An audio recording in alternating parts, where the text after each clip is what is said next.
Oh man, testing, testing. One, two, three. Is this thing on? Does this OBS layout still work? Is my channel still around? It has been a month since my beautiful face has been here to grace your screen, so I have no idea what I am doing anymore. Yes, folks, welcome back to The Good, The Mav, The Ugly. I am your host, Mav. Yes, I'm super stoked to be back here. As anybody might know who watches the show regularly or talks to me regularly, I have been away from the States, from my desk, from my battle station for about a month.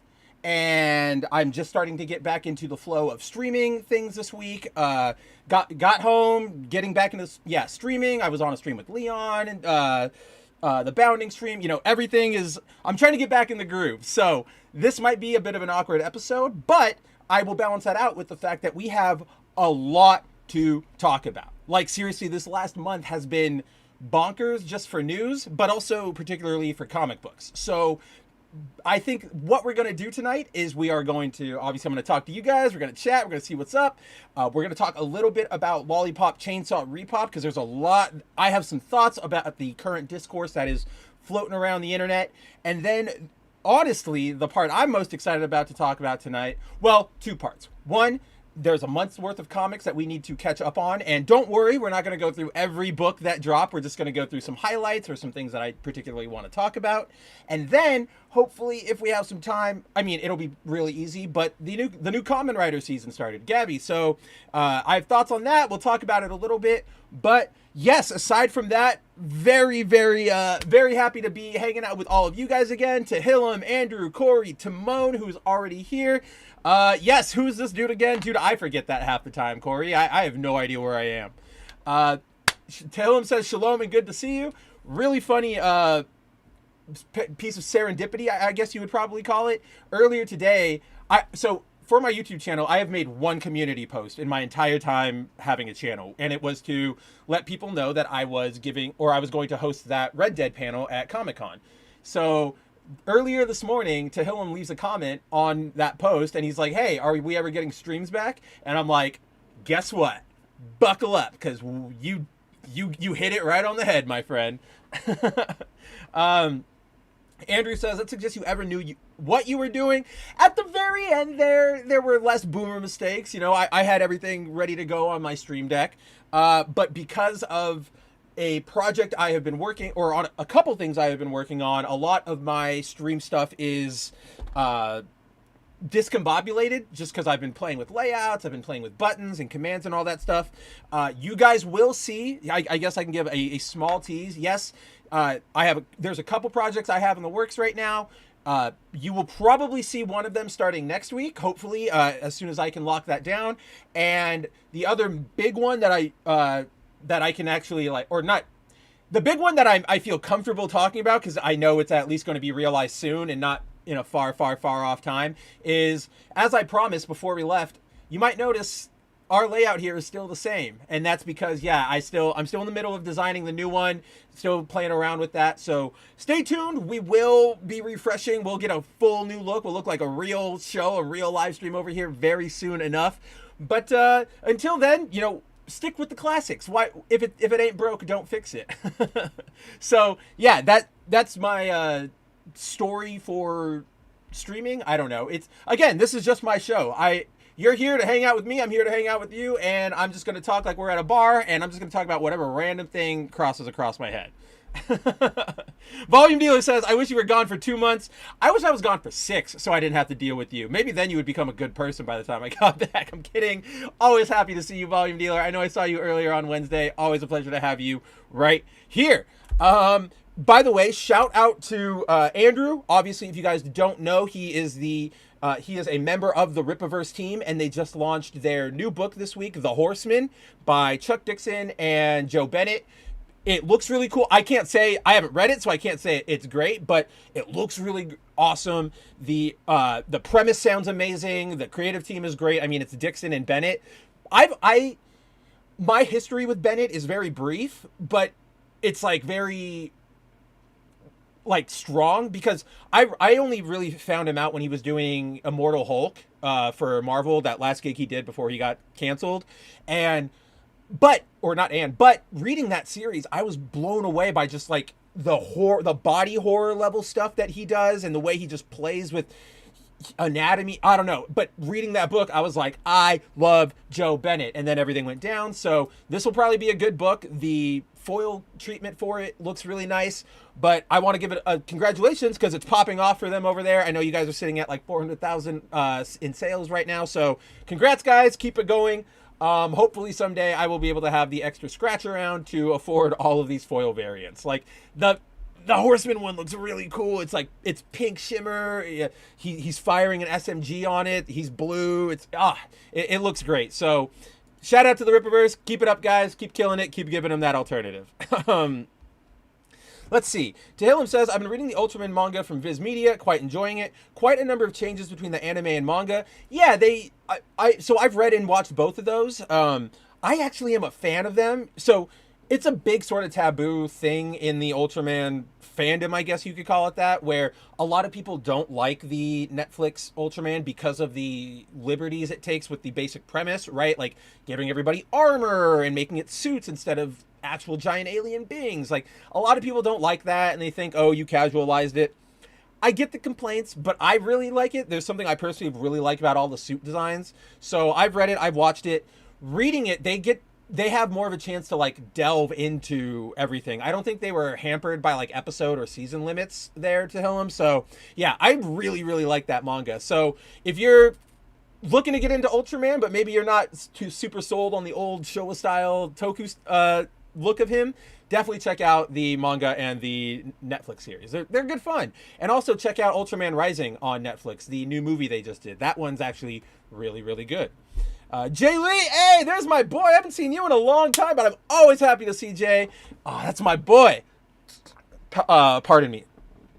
Yeah, exactly, Timon. I didn't like it. They made Ultraman into Iron Man. And that's funny because I know, Timon, you're like me. You're a classic Toku enjoyer as well. So you actually were sort of the person I was thinking of when I brought that up. And it's not it's not, to me, it's a completely valid and fair, and I get it. Like, I actually agree. There are a lot of things weird with calling that Netflix series Ultraman. Don't get me wrong.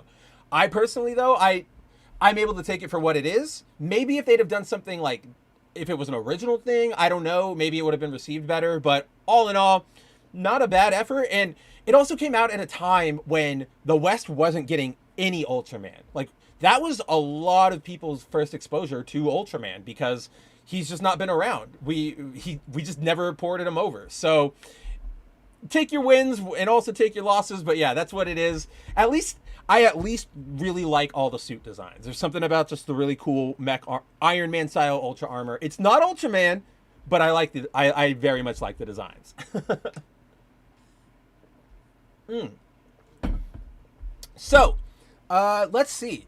Quick recap. All right, so yeah, let's get into the show tonight. Quick recap. For those who didn't know, the reason I have been gone for the last month is I went back to my what do you call it? I wasn't born there. My dad was. I guess you call it ancestral home country, the fatherland, the motherland. I don't know what you want to call it. But I was recently out in the Philippines. I was visiting family. I was taking care of a lot of business. For those of you who don't know, last year my father passed away, and so it's just sort of that, I got to go paperwork and just all that sort of stupid stuff. So I was out there for a little while, spent 2 weeks out there. Most of you probably didn't see that big of my absence because I was still writing, I was still online, I was still in the Discords and stuff. I was not on streams, obviously, because internet has gotten better out there, but it is still not very reliable. Like, I would be fully connected to the internet and it'd be blazing and fast, and then out of nowhere for 30 minutes, just whatever. But that's what I had to deal with. But I wasn't really going to subject anybody to watching me stream like, so that, but yeah, it was a nice trip. Spent most of my time just, hanging out with family. The reason I bring it up is because as you guys might know, Asia has a lot of good, so like Japan, right? They make a lot of the awesome merch from all of the series we like, all the anime, all the toku, all that fun stuff. And luckily with the Philippines being right there, they get a lot of the like exported items from Japan, but they get it way cheaper than we would over here because the travel distance is less, the import taxes are all different. So I always load up on stuff when I go over there. And yeah, so the reason I bring up my trip is I wanted to show off 2 specific things, maybe 3. I don't know if you can see the third one. But the first thing I got was this, a little replica of Shin Kamen Rider's Cyclone. It's a little replica of the Cyclone. I want you to have it, Alan. Like, see, isn't that guy? He's cool. Like, you can even move the handles and the wheels will move. So if you guys don't know, this brand Tomica, they're like a really, really big Japanese like hobby brand that does a lot of die-cast metal cars, like real cars, but then they also do a bunch of collab stuff. Like they just came out with an Ultraman line, a Gundam line. They do a lot of Disney crossover stuff. So this thing is hyper high quality. I feel like I could injure somebody if I chucked this at them. Yes, the Homeland. Thank you, Jay Lee. And no worries, man. It's been a year. I thank you for your condolences. I've luckily had time to process it. It's still rough, but you got to keep moving on, right? Funny story about this particular toy. So last year, I went back to the Homeland as well to bury my dad and visit family and all that stuff. While I was out there, Shin Kamen Rider had just dropped, and this little guy was in all the toy stores there. And if you guys haven't been specifically to the Philippines, one thing that's sort of different between here and America is that over there, malls are still a very big flourishing thing. People go all the time. They're always packed. People are shopping at those storefronts. Part of it is that they don't have as good of an online shopping infrastructure as we do. Like they have Amazon, but if you've ever been out there, it is really hard to drive around, navigate, get to certain places. The best way I can sort of describe it, if you guys have ever seen any of those videos of like Shanghai scooter traffic where it's just everybody weaving in and out and kind of doing whatever they want, it's a lot like that. And so they have malls, they have stores still. For example, Toys R Us is still a thriving big brand over there in the Philippines. But so last year I went out, Shin Kamen Rider was out, I went into a toy store, saw this, and I went immediately, I need this. Got it, had it, got ready to go home, packed it in my suitcase, even showed it to my sister before I was packing up my stuff. I went, man, isn't it? I looked over at my sister and I was like, man, this is so cool. I can't believe I found this. And she watched me put it in my suitcase. I got back to the States, gone. For the longest time, she and I were like, did it fall out? Did you misplace it? No, we watched it, blah, blah, blah.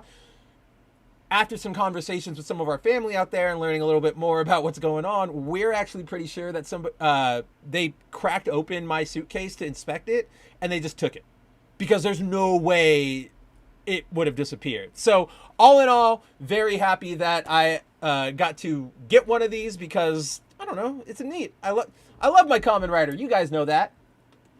But okay, now we're entering weird middle-aged man corner because the next 2 things I bought are cool, but they're like utilitarian cool. So the first thing I bought, if you can see this is a glasses case. That's right, with the Xeon logo on it. So out there, there's a Japanese glasses brand that is doing a collab with Gundam. So they offer 4 different glasses, 2 pairs of readers like this, and 2 sunglasses. One themed after Char and his red Zaku, the other themed after the standard green Zaku. Obviously, I had to get the Char stuff, so I got these glasses. My sister says they make me look like an old Japanese man, but I'm kind of about it. If you can see, they've got like red features and everything, like the arms, and then it's really hard to show on webcam, but the bridge there, it's got the like the I don't even know what you technically call it, but like the hieroglyphics that go on Char's uniforms, the accoutrements or whatever. So this is like, I'm super stoked about these because not only are they Char glasses, not only was I able to grab them, they're limited edition, but all right, I went into this store in the Philippines. I walked in, I said, can I buy these glasses? And they said, oh yeah, what's your prescription? I said, I don't know it. I'm just going to buy them and bring them back to the States and get a test out there. And they said, we do that here for you. And we'll make the frames for you or the lenses for you and everything right here. Give us like 2 hours to do that. And I was like, all right, cool. all in all, guys, these frames plus custom lenses plus a full-on eye exam, 80 fucking US dollars. I don't know how many of you of my friends out there wear glasses, but in the States, if that's gonna cost you like minimum like 150.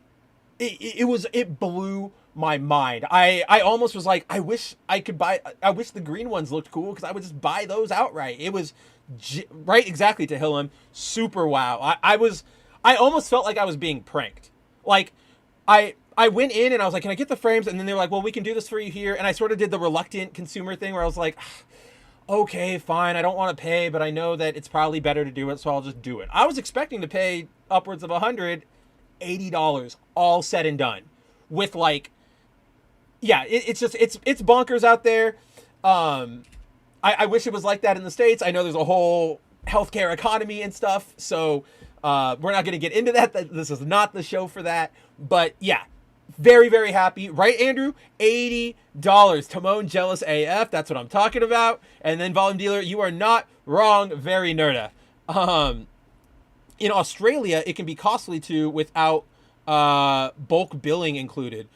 What do you guys do for bulk billing? Is it just like, oh, you got to pay for all of your like your treatments for the year in advance or something like that? Because I can definitely see that stacking up really, really fast, especially if they ask you for it, man, especially if they ask you for it up front before any services are rendered and at once. Like, that could be really hard.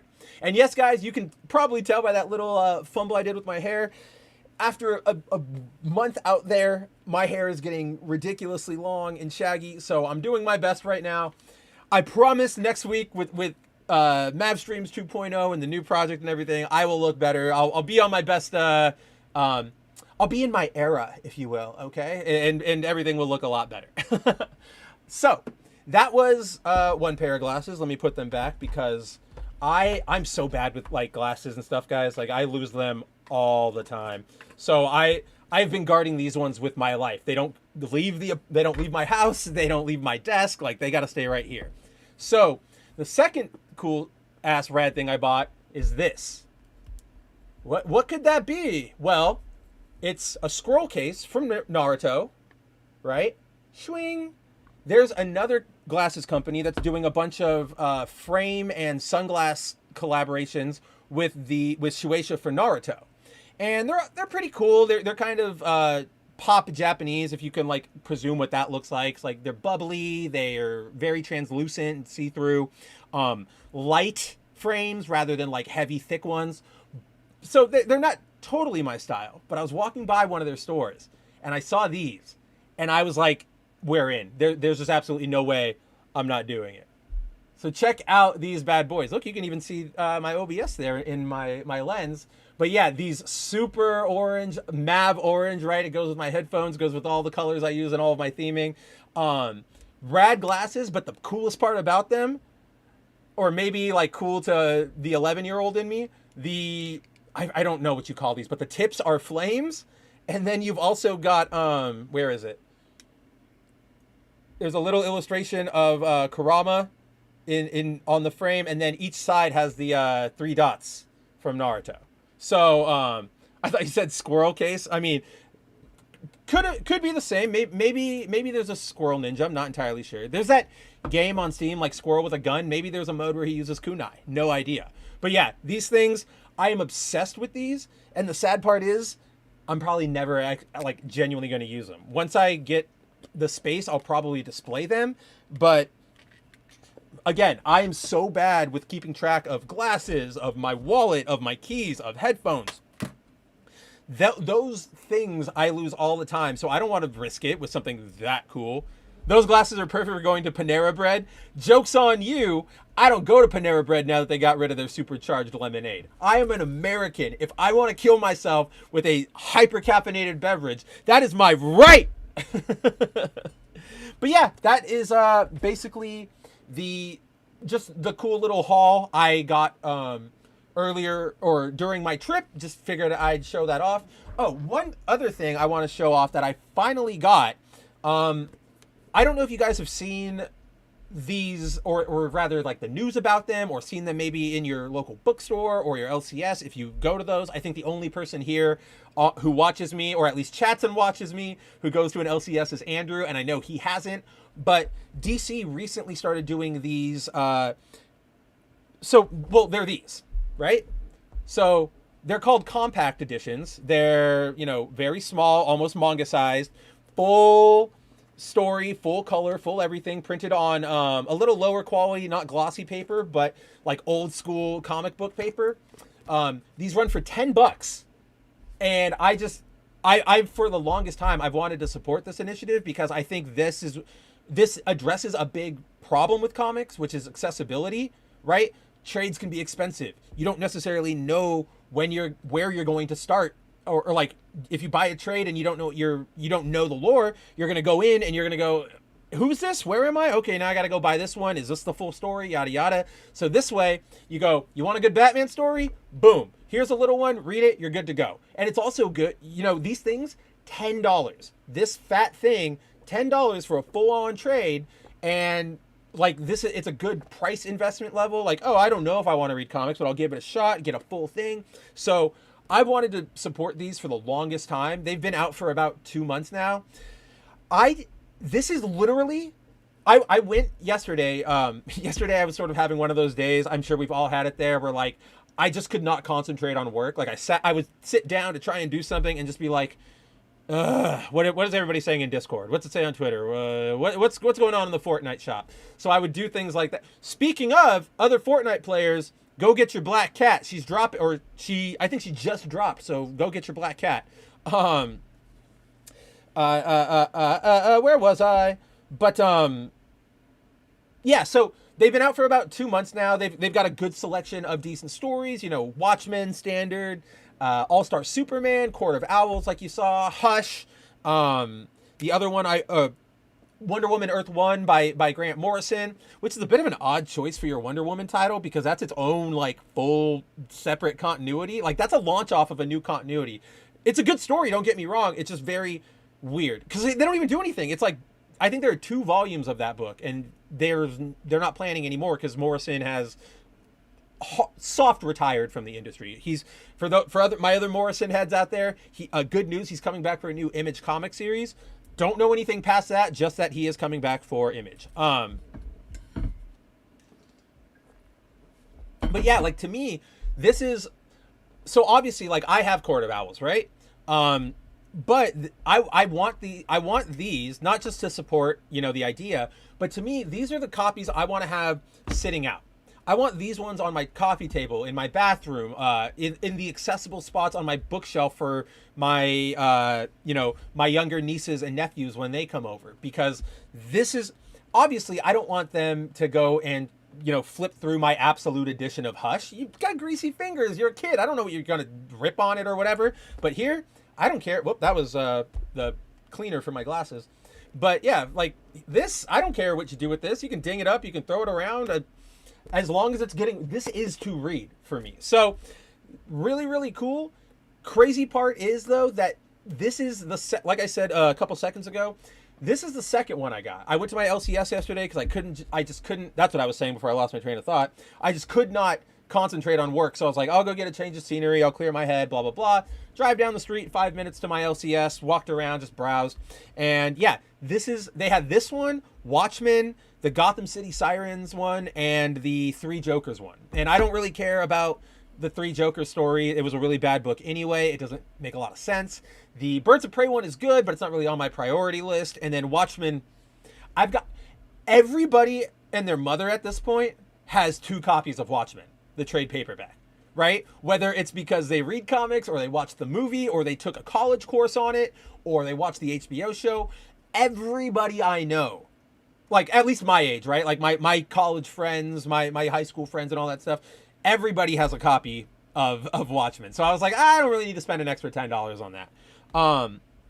But I bring that up because I want these to do well. I want more books in this format. I would love if Marvel sort of took a hint here and started putting out their own compact style comics. They used to do it a little bit.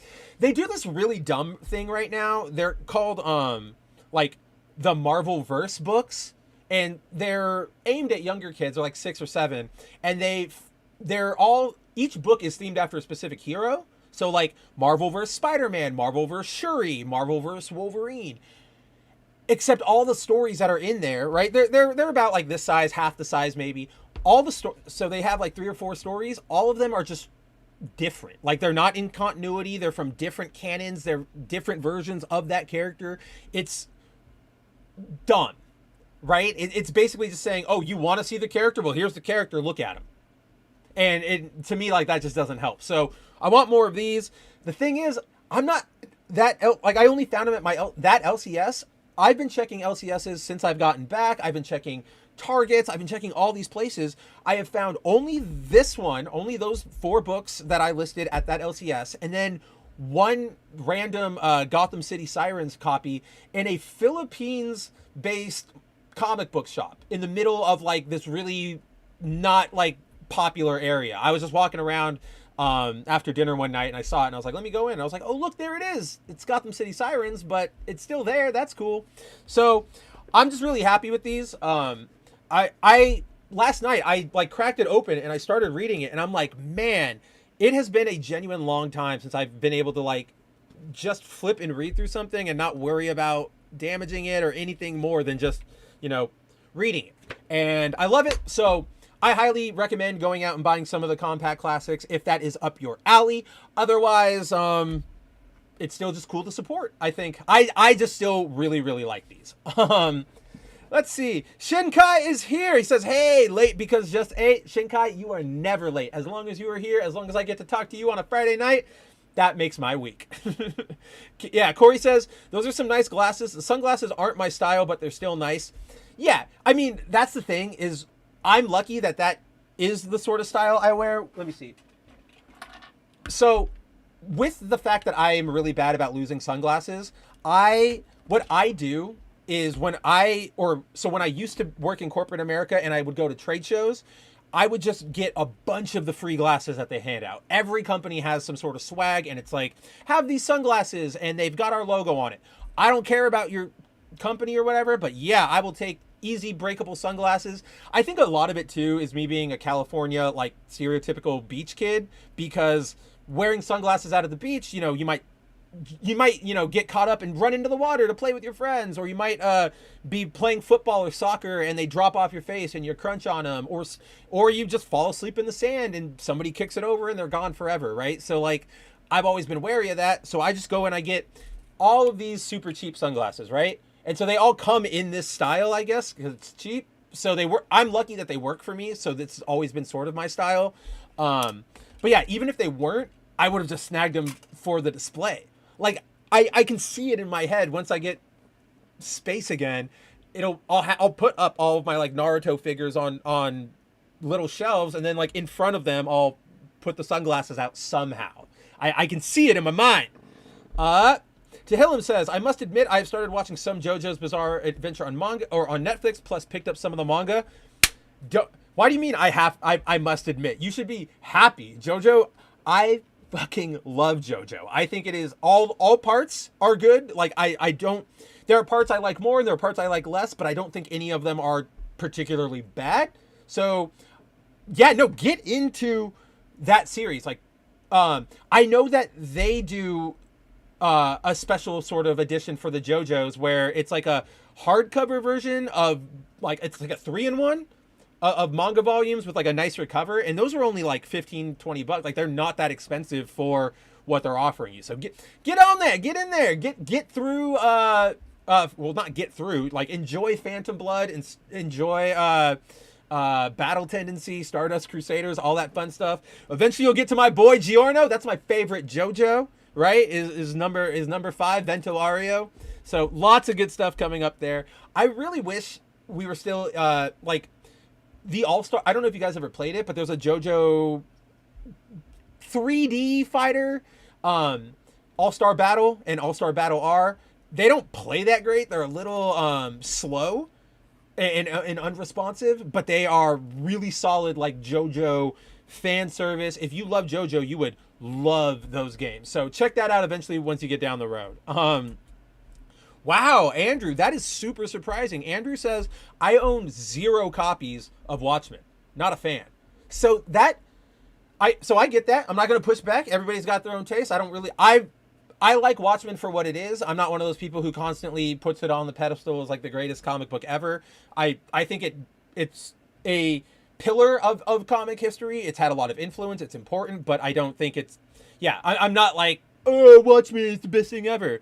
But that's what surprises me, Andrew. I feel like as somebody, like me, who has this deep affinity for the comic book industry and comic books in general, I feel like you would have had one just for posterity, just to have it around, just because it is such an important book. That's super odd to me.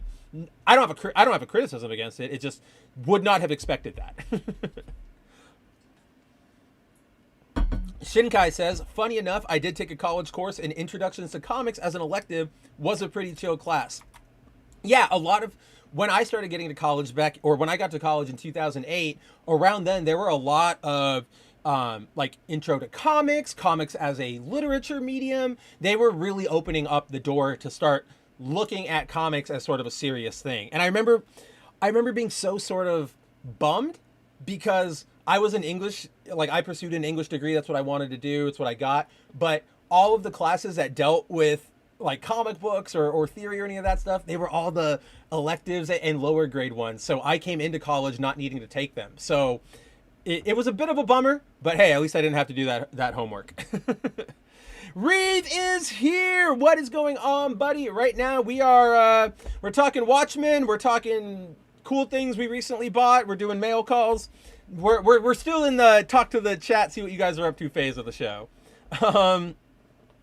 Yeah, Andrew. Yeah, Meteor or Timon also says Watchmen not my thing. And yeah, like I get it. There are a lot of things that aren't my thing, but I still might keep it around for posterity.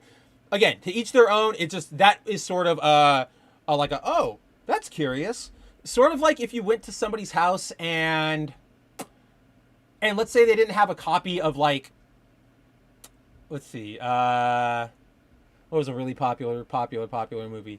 Let's say you go to like somebody's house and they don't have Titanic on a DVD, or something like maybe Inside Out 1, right? Like you would just go, oh, even if you didn't like it, I figured you'd throw it in the collection. Okay. So it's just no judgment, no argument here, just a little bit of a, oh, weird. Alan Moore's Zero says Alan Moore is so cynical that it looks like he writes solely about what he hates. Well, okay, that doesn't come into play with Watchmen because all of his cynicism has come after that stuff. So I am not of the opinion that Alan Moore hates comic books and superheroes. I think he specifically is an old curmudgeon up against the idea of grown adults and people being deep, overt fans and looking to these characters as, ideals and the specific things to follow in real life. He thinks it's infantilizing, nostalgic. I think there's something to that argument, but as a whole, I think he is just a bit curmudgeon-y and kind of, old man yells at cloud, but he still wrote Swamp Thing, so I've got to give him some level of credit. Reeve says, I'll hopefully be picking up that Trigun Deluxe Edition next week. Oh, the one with the leather cover. That thing looks really, really cool. I am jealous that you'll have the chance to pick it up.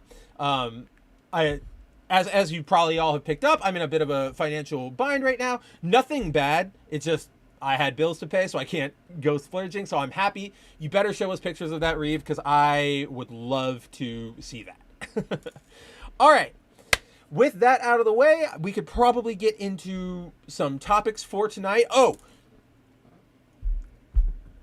before we get into this, Timon, I know you were here. So remember how I've been talking about we got to start up the fund to get you a Sandrock and we'll get it down to Brazil and you won't have to pay all that customs and bullshit.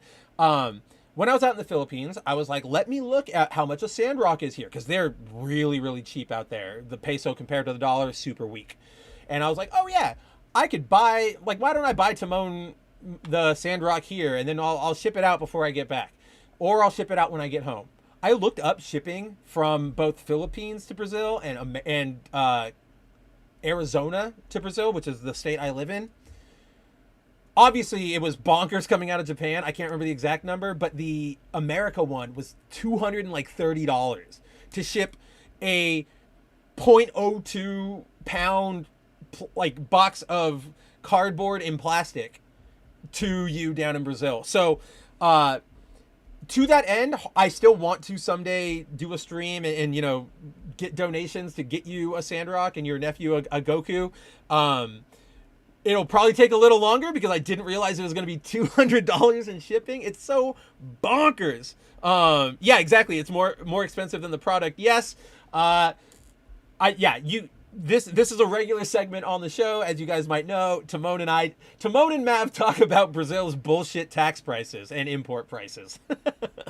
But yeah, still on my mind. It'll still happen someday. We just got to get more followers. We got to get more people hanging out with us. So, with that said, let me grab the first thing I kind of really want to talk about after I take a drink of water.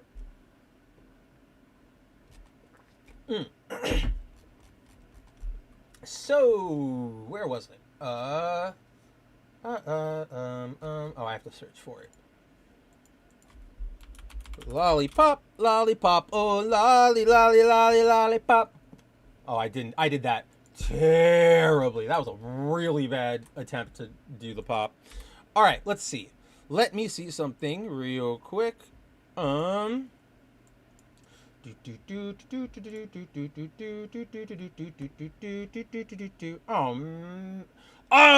shit. So I upgraded my monitor while I was gone, and I forgot that it re-configured all of the OBS like outputs. So give me 1 second to resize this window so we can actually talk about what we're talking about. I told you guys. It's been a while. I don't know what we're doing here anymore. Where am I? This is not my beautiful house. This is not my beautiful wife. And you may ask yourself, how did I get here? All right. Let me lock that in. Cool. That looks good. So first, jump. Sandrock saying, "You've insulted my lady Juliet's honor." So, if you guys didn't know, or first, before we get into the story, you might see our stream buddy tonight is Magic, none other than the ruler of Limbo, the soul sword wielder, the mutant. I don't know her sobriquet. I don't think she has one. But in case you didn't see, she is finally getting a solo series after about 50 years of being a character. She's finally getting a solo series written by, what is her name? Ashley Allen, who wrote the X-Men Blood Hunt Magic one-shot, which actually I was talking to this, I showed Andrew the other day, a pretty decently fun sort of one-shot story. It doesn't build anything into continuity. It's not an important thing, but it's a fun read. I had a lot of fun with that. I'm excited to see her get the chance to do more things, like actually explore things with magic. But to that point, it's coming with two amazing covers, which is the standard one right here by J. Scott Campbell. Obviously, I already know that Andrew has 7 of these on pre-order. But the Stream Buddy, the reason the Stream Buddy is relevant is because the variant cover by Dyke Ruin. This is foil. This is going to be a foil print. And between the artistry, like I love Dyke's art, the colors, just everything about this piece, I love it. I'm super excited for the foil. And as soon as I saw it was a thing, I was like, oh yeah, that is immediately going to be our Stream Buddy for tonight. So we're hanging out with Magic and her soul sword while we talk about Lollipop Chainsaw RePOP. All right, so for those of you who've been out of the loop on this game, Lollipop Chainsaw is a game from 2008, created under the direction of Suda51, who, if you guys don't know, he's a very eccentric game designer, loves to push the limits of the medium, loves to have fun with all that stuff. He did Shadows of the Damned, he did Killer 7, he did Killer is Dead, lots of cool stuff like that. So Lollipop Chainsaw, also written by James Gunn, which is a fun bit of trivia. Like that James Gunn, Guardians of the Galaxy, Superman, that James Gunn wrote this game. It was one of his early projects before he really took off in Hollywood.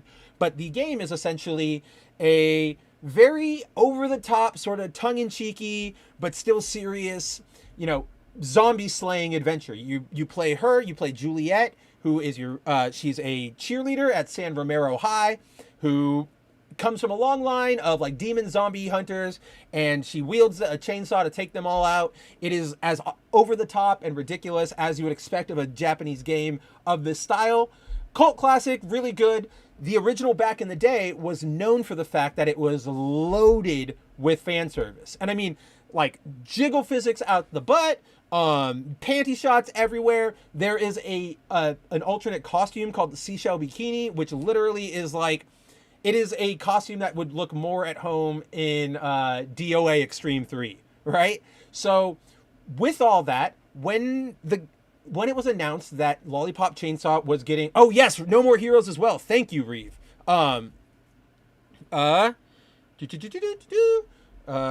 It's squared, No More Hero. Yes, Shinkai, there is also an achievement for looking up Juliet's skirt. Like, all of this stuff was in there in that original game. So when the remake was announced, everybody rightfully and understandably presumed, oh shit, they're going to modern audience this thing. They are going to censor her. They are going to take things away. We are going to get screwed on this. Through the game's development, its current director, who was a producer on the original game, he's now stepped into the director role for the remake, basically just telling people like, yeah, remake it like that, don't remake it like that. What's his name? Yoshimi Yasuda, I believe his name is. Let me just double check it. Yoshimi Yasuda. Yeah, so Yoshimi Yasuda, throughout the game's entire dev cycle, has been coming out and saying, don't worry guys, no censorship. I am fighting tooth and nail. A lot of the devs who worked on the RePOP want us to, keep it normal, keep it as it's intended, as you guys remember. So fast forward, they announced a couple months back that they are including a special RePOP mode in the game, which essentially, if you chose to play the game like that, it would tone down a lot of the gore. A lot of people, or we'll get into that, but yeah, so that mode, it tones down the gore, makes it a little less bloody of a spectacle, and a lot of people were afraid, a little emotionally so, they weren't really using their heads, that because this separate mode is in there, now everything is going to be censored. Don't trust them, guys. It's going to be censored. We're gonna find out there's censorship. Fast forward to yesterday, and the game releases. Now, there are two specific things I want to bring up with the game's release, and one of them is talk of censorship, and one of them has to do with the overall discourse situation surrounding this game.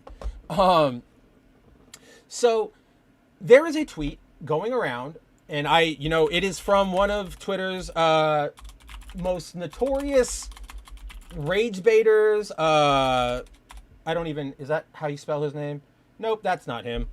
I thought it was Learning the Law. Isn't it Learning the Law? Or is it, oh, that's his display name, whatever. So you guys have probably seen this individual around Twitter, especially if you play video games or you are on the, pushback against neoliberalism in video games side of things. You've probably seen this guy hovering around. He's very reactionary, very much, everything is awful, everything is woke.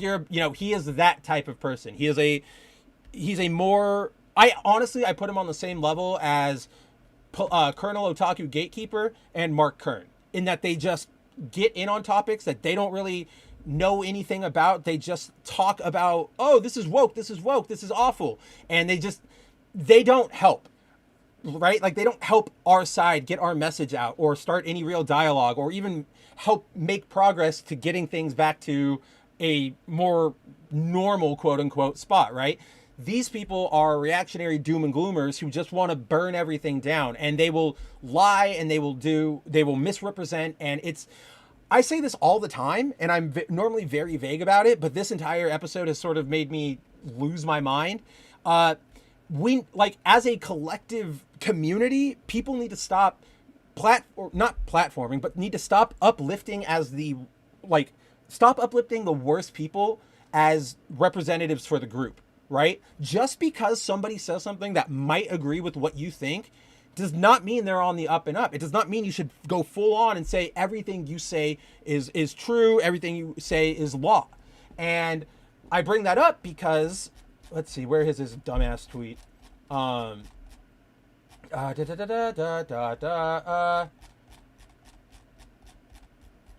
Shut up. Like I am so mad just looking at his stupid ass, like trying to talk about it.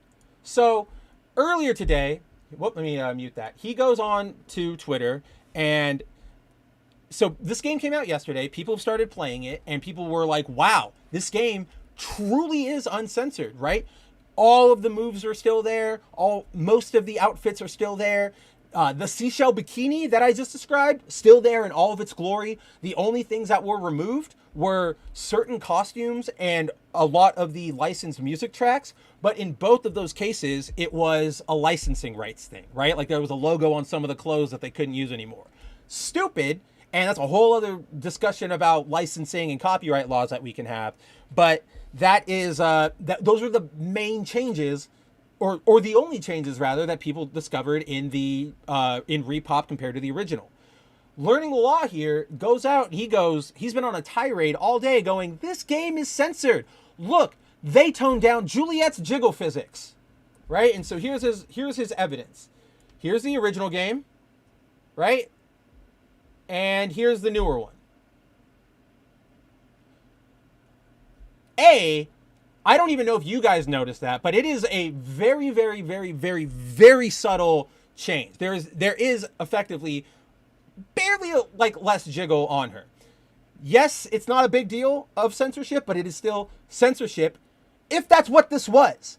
A lot of people had came out of the woodwork and pushed back against him saying, no, dude, this game isn't censored. What happened here was they are using the Unreal Engine as opposed to their proprietary engine from before. So in transferring everything over, the code for jiggle physics did not translate properly.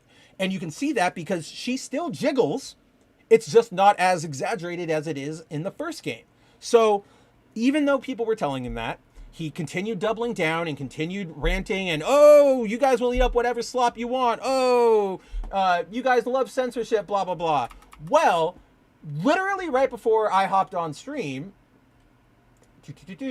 open it up, Yashuda came out and he straight up said, we've received some bug reports and are currently working on fixing them. We will not only fix the bugs, but also consider option settings and optimizations. First, regarding the physics engine, we are using Kawaii Physics as a plugin for RePOP because the physics engine used in the original is not compatible with Unreal Engine 5. The behavior of the physics engine was caused by a bug in the parameters, and we will fix it promptly. We are also fixing other graphic bugs. If you notice anything, please contact us at below. So clearly, so what makes me really angry about this is that this is sort of that microcosm of everybody is too busy crying woke wolf. Everybody on the internet, even the ones who say, oh, I'm not like those SJWs, they're acting like it. They're taking anything they see and running with the narrative and giving no chance to possibly interrogate anything else that might have happened, right? The fact that you have a seashell, the seashell bikini and all of these jokes, and even the panty shot achievement that we were talking about earlier, even though all those are still in the game, the immediate leap to conclusion was, you guys censored this. And it's just like, maybe we wait a second and we talk to them. We ask them what's going on. So clearly, please stop, sucking these kinds of people off. Learning the Law is not somebody who's on your side. Colonel Otaku Gatekeeper is not somebody who is on your side. Mark Kern, even though he seems like he's on your side, he is not on your side, right? Do not... my thing, if you guys have caught me over the past week, I've been on That Game Place, I've been over on the 01 stream, I was over on Tooneytown with my boy Marvin last night. Something has clicked in me this week where I am just absolutely sick and tired of reactionaryism. I mean, you guys know me, I have been tired of it, but at this point I'm done sort of passively taking it, reactionaryism, lying to people about things. Just, I don't want any of that. Left, right, center. I don't want any of that bullshit in this medium, in this hobby. And so I'm not going to huff up all of these people just because, Kern said, oh, look, they censored this game. Okay, there are way more other many. There are so many other people out there who say the same thing and actually know what they're talking about, and I would trust them more than him. So just do like vet your sources. Make sure you're getting news from people who actually know what they're talking about. People who aren't just trying to get a rise out of you, who aren't just trying to say things. Right now, to that same point, I got to go back to that moron's profile. Because he is also the subject of the second thing I want to talk about in relation to this game. Gosh, he is too chronically online. That's a thing.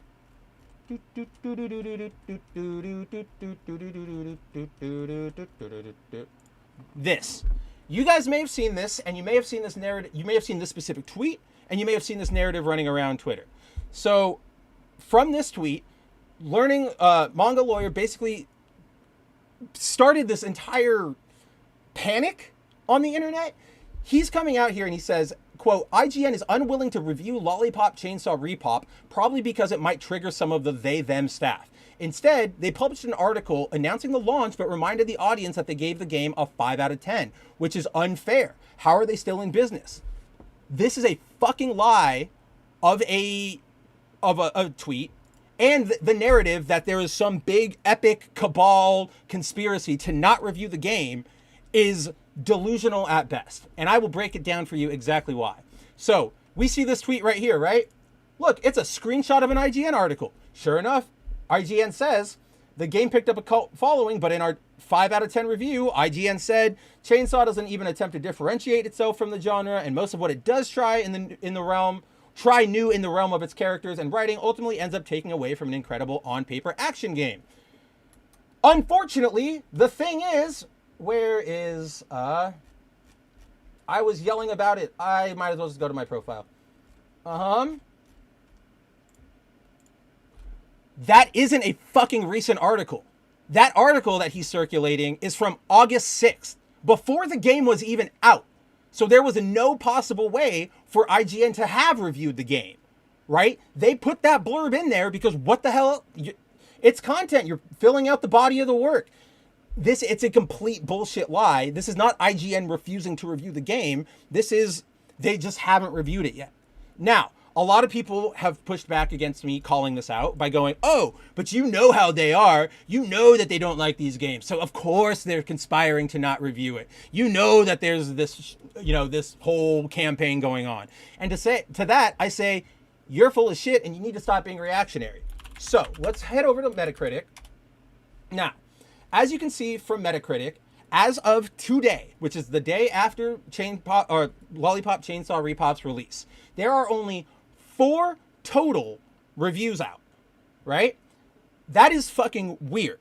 Where are the reviews from places like IGN, GameSpot, even Niche Gamer, right? Like this would be a game that's right up their alley. To me, this is where the real story is. Why is it that so I brought this up on Twitter and I was actually reached out to by a very small Dutch content creator who provided me with some more details. So as you can see here, there are 4 total outlets that appear to have gotten a review code for the game. And I don't know about you guys, but who are these 4? I have seen Noisy Pixel around, but like 4 players of like in Netherlands, Area Jugones in Brazil, Mio PlayStation. I think that's another Spanish one, or it's a French one. But like, what are these outlets? That's so weird, right? And so I was talking to this Dutch content creator, and he said, "Oh yeah, I reached out, and they gave me a code right away. I have no idea what's up with that." So, what's super strange about that is that I know that the video game press is full of knobbers and losers and people who just want to rail on things and, call you a bad person for liking what you like. But in this instance, it's important to remember that in the history of games media, there has never been a concerted, we are all getting together and we are not reviewing this game because it is disgusting. They didn't do it with Mortal Kombat back in the day. They didn't do it with 6 Days in Fallujah. They made a big stink about it, and Kotaku said they wouldn't want to take a look at it, but GameSpot looked at it, IGN looked at it. So the facts show that there's that. So if you follow that logic here, and I'd also like to remind everybody that, or let me rephrase. Again, I'm so angry about this that my entire, like, I just want to rant, and in doing so, I'm losing my train of thought. So, hold on, let me take a drink real quick. And yeah, so Andrew actually brings that up to me, like, in the chat. What real, like, a point to remember is that there has been no game that has been that controversial that the press went, we are not doing this. They did, Mortal Kombat, 6 Days in Fallujah. More recently, despite all the hubbub around these 3 games, Stellar Blade, Black Myth Wukong, Hogwarts Legacy, all of these games got reviews. They varied in what they gave it or whatever for various reasons, but they were still played and they were still reviewed. So, to me, my takeaway from all this is that we're looking at a very odd situation. I personally don't believe that none of these outlets want to review the game. I'm sure somebody there would play it and would review it. The fact that that these 4 random small sites were apparently the only ones to get the code, that to me, that's the question I want to ask. I'm ascribing no intent to anybody, but it is curious that the mainstream press wouldn't have gotten this code. Does that mean was there an error on Grasshopper's part in sending out the codes? Was there an internal ban on talking to the mainstream press because they presumed they would just get harangued? I don't know. I can't even begin to speculate on any of that. But that's the story here, is that for some reason, these major outlets did not get the review code. That, like, again, you guys know me. I run Bounding Into Comics. I cover this shit for a living. I know when people are being ideological and when there's things that are, below the board. But this is not, at least as we see it, one of those instances. Anybody trying to tell you that they have proof that there is a secret organization, like a secret pact to not review RePOP from the press, I guarantee you, if you ask them for their proof, they go, well, look at how they acted before.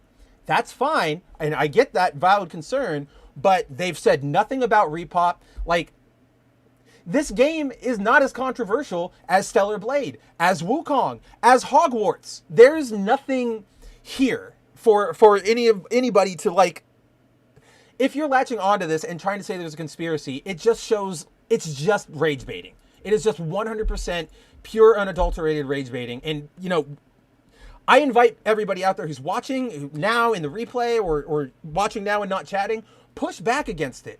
We shouldn't be letting these narratives run rampant when they are completely full of shit. The game is not censored. There is no, at least as far as we can tell, there is no coordinated effort. None of these journalists have gone out on Twitter, gone out on YouTube, and said jack shit about, like, RePOP, right? It's barely on their radar, if at all. Especially because it's an old game. Like, this is manufactured bullshit to the highest degree, and I'm not going to stand for it. The other bit to that, let me go here real quick, because I got to go to that tweet. Guys, look at bro. He about to nigga main for himself right now. Where? Oh, I gotta go to my replies. That's why.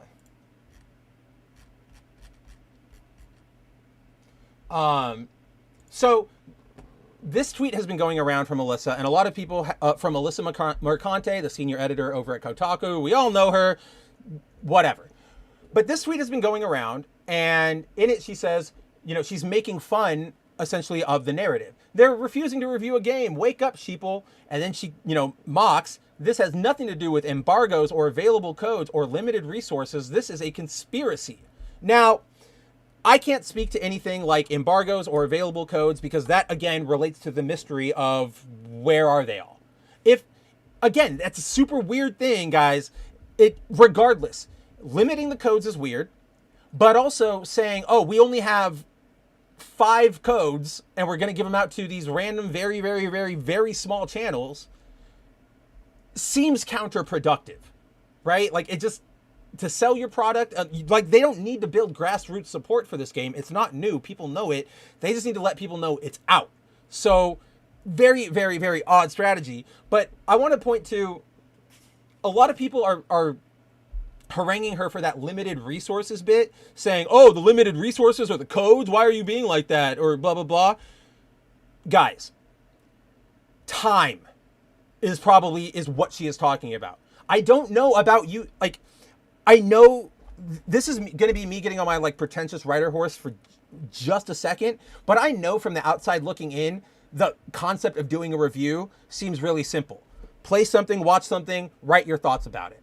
But if you have ever tried to sit down and write a genuine review that actually tried to tackle everything, you know, give a full picture to an audience rather than just, oh, I like this, it's really hard. You have to make sure you know what you're talking about. You have to pull in examples and evidence from other places. You need to reference things. You need to get all of your ducks in order. It is very rare for somebody to go, watched it, hour review, done, get it out there. There's editing to do. You got to, you know, make sure it goes in the publishing schedule. There's a lot going on. So if this game came out yesterday, it is not unexpected that if nobody got a code, their reviews are either wrapping up or they're waiting to be edited. You need to give people time. It is, I know that the mainstream video game press sucks ass. I know that they are not helpful to the industry, that they only exist to huff themselves up. I get that. I am on your side with that. But we need to be able to keep ourselves honest here. There are so many things that we can criticize them for that aren't false, right? We just got that PS5 Pro news this week. We just got the update out of Europe that all of the versions of Marvel vs. Capcom Fighting Collection coming out or being released there are physical cases with codes inside.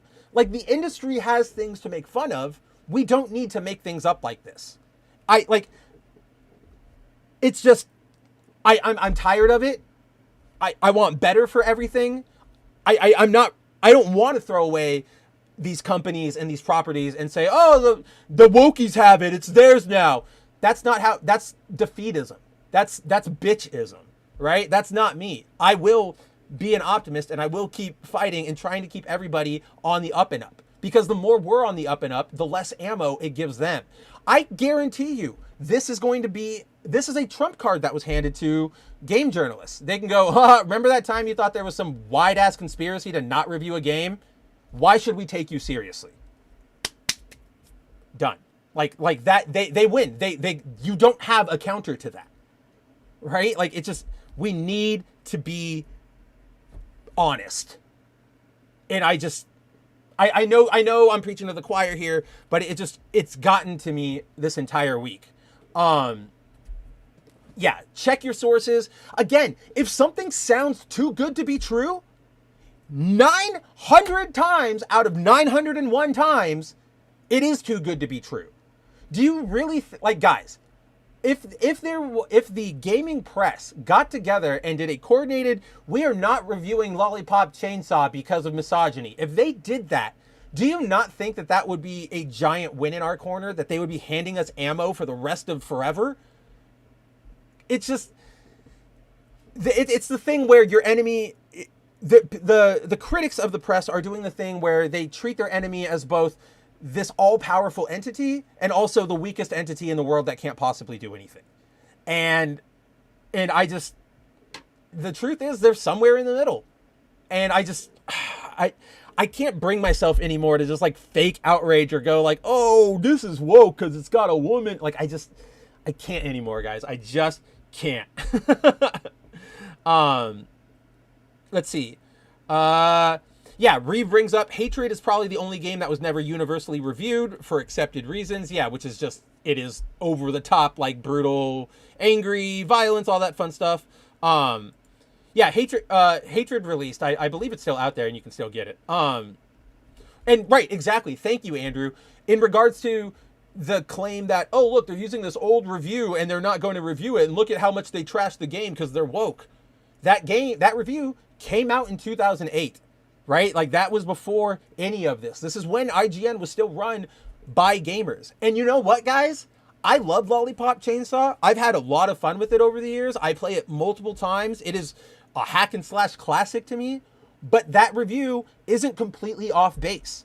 It is not the greatest game of all time. It's solid. It's fun. I wouldn't give it a 5. I'd probably give it an 8, but that's my personal taste. But their complaints about it's a little buggy, it's a little stale. They're valid. There's something to them. So like, it's just so weird where what am I complaining about at this point? At this point, I'm just complaining about partisanship, about everybody making up a narrative that just fits whatever they want to promote at this current time and nothing else, right? Like, for example, this is my show, so I am going to, oh my God. Okay, before I continue, Reeve points out, so regarding the different accounts that rage bait, what about Kaguya's Top Gal? I've only seen posts about that account every so often from that account, so I'm not sure on that one.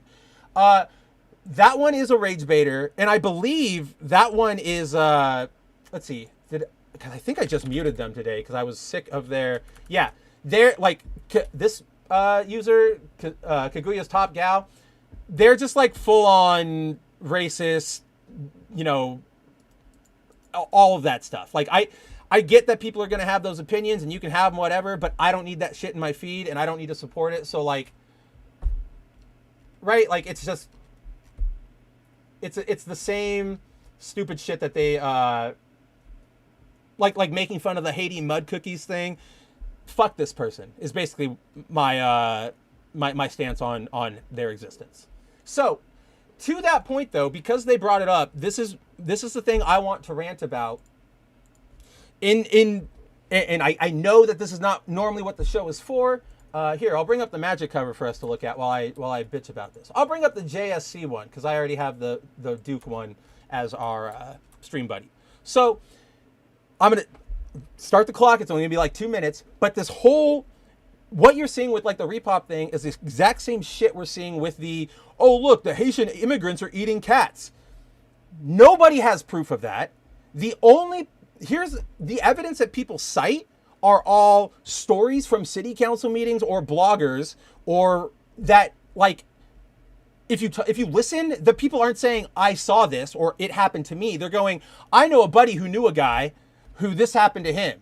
Oh, I heard about a buddy down at the shop who it happened to him. Oh yeah, my friend over here said that it's happening over there. There is nothing to justify the cat eating crap, right? And yet everybody keeps regurgitating it and going, yeah, see, it's happening. You know it's happening. And if you go, no, it's not, where's your proof? They go, oh, so there's no proof, but you know it's happening. And it's like, get the fuck out of my face. You don't care. You just want to swing and denigrate and just not contribute and be helpful to anyone.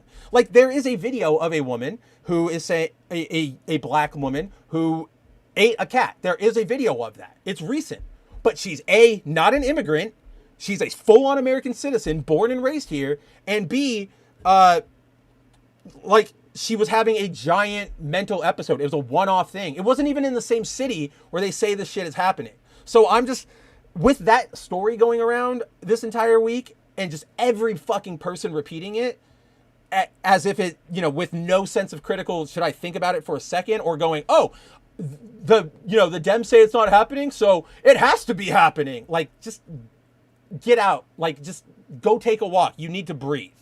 But yeah, that's my small political soapbox. Stop lying to people. Stop pushing false narratives. Keep yourselves honest, because by being honest and having integrity, that's how we win this, right? That's how we take back these institutions. That's how we, you know, invite people back in instead of just pushing them away and making them think that, you know, I don't want people thinking that if I am against, you know, a race swap or a gender swap, that I automatically share the same thought processes as Manga Lawyer or Mark Kern or Kaguya's girl. Like, that shouldn't be happening. So I don't know what the solution is. I just know that I'm going to stay in my space, and I am going to continue keeping, you know, myself honest. I want you guys to keep me honest. Call me out if I ever get anything wrong. And yeah, I might be a party pooper sometimes, but I'd rather be a party pooper than, you know, a sensationalist. Right, exactly, volume dealer. The real story is that 20,000 Haitian immigrants flooded into a town of 60K. That's a huge story. That is putting way too much strain on an infrastructure that wasn't ready for it. Where's the support after they land? Is the government going to help them? That is the problem. That is a genuine problem that we should be able to, not be able to. It's a problem that we should bring up and say, address this, talk about this. Not, oh, they're eating the cats, they're eating the dogs. Doesn't help anybody. Nobody is buying that story.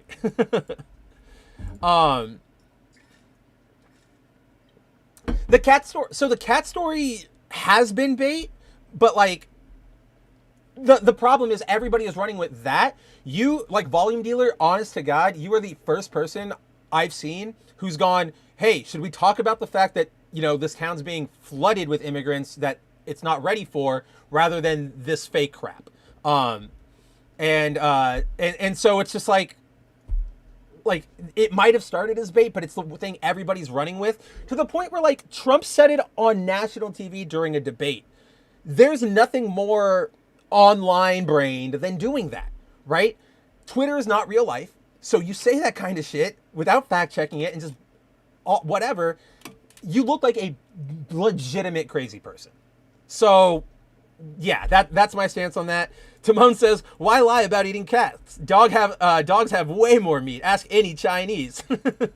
Yeah, exactly. Why wouldn't they be going for the heartier options? Now, that being said, there is that photo of the guy walking around with a goose that he killed, and to that, I will say that is actually happening. That's documented. And while I normally wouldn't really care if waterfowl was being killed and eaten, because that happens here in the States all the time, that is happening in Canada. And I guess up in Canada, geese are a federally protected species. So that's just a straight up crime. And yeah, you guys like that. Let's put a stop to that over there. All right. So yeah, I saw Reeve ask earlier, am I going to play Lollipop Chainsaw tonight?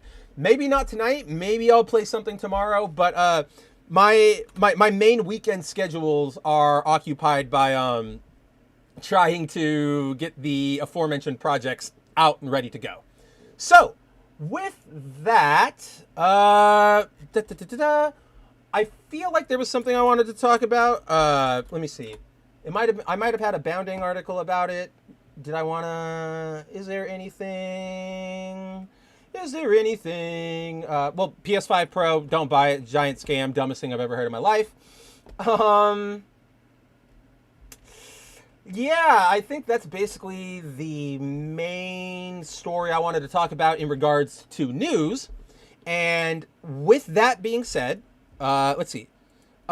Timon has a question. Spencer, do you remember Superhuman Samurai Cyber Squad? One of the abominations from Saban. The original Gridman just got an anime. So, yes, I remember Superhuman Samurai Cyber Squad. I had all the toys. That was more, even though Power Rangers was out, to me, in order, the ones I liked more were Beetleborgs, Superhuman Samurai Squad, and then Rangers. And then, of course, Rangers went on. The other two got canceled. But, so yes, I know the series. I know it is Gridman. It's very, very funny. Pardon me. Yes, Gridman has an anime. The thing is, it didn't just get it. It's had the anime for a little while now. Gridman.SSSS, then its sequel, Dynazenon.SSS, and then I think they had a crossover film that has some title with the .SSS in it. But those are good, actually. I love the Gridman anime and if you guys want a good, solid sort of mecha anime, I wouldn't even call it mecha. It's toku. It's toku. It's anime toku. So if that's up your alley, go check it out. I highly, highly, highly recommend the Gridman anime series and all that stuff.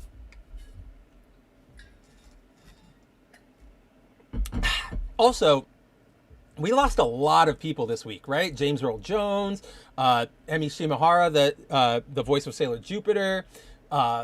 What's his name? Oh gosh, I'm blanking, but I can see it in my head.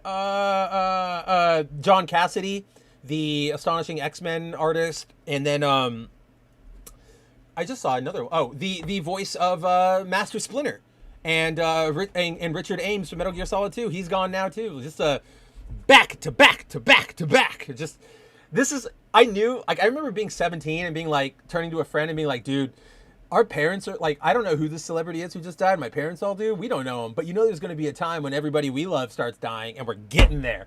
And I'm not ready for it. Okay.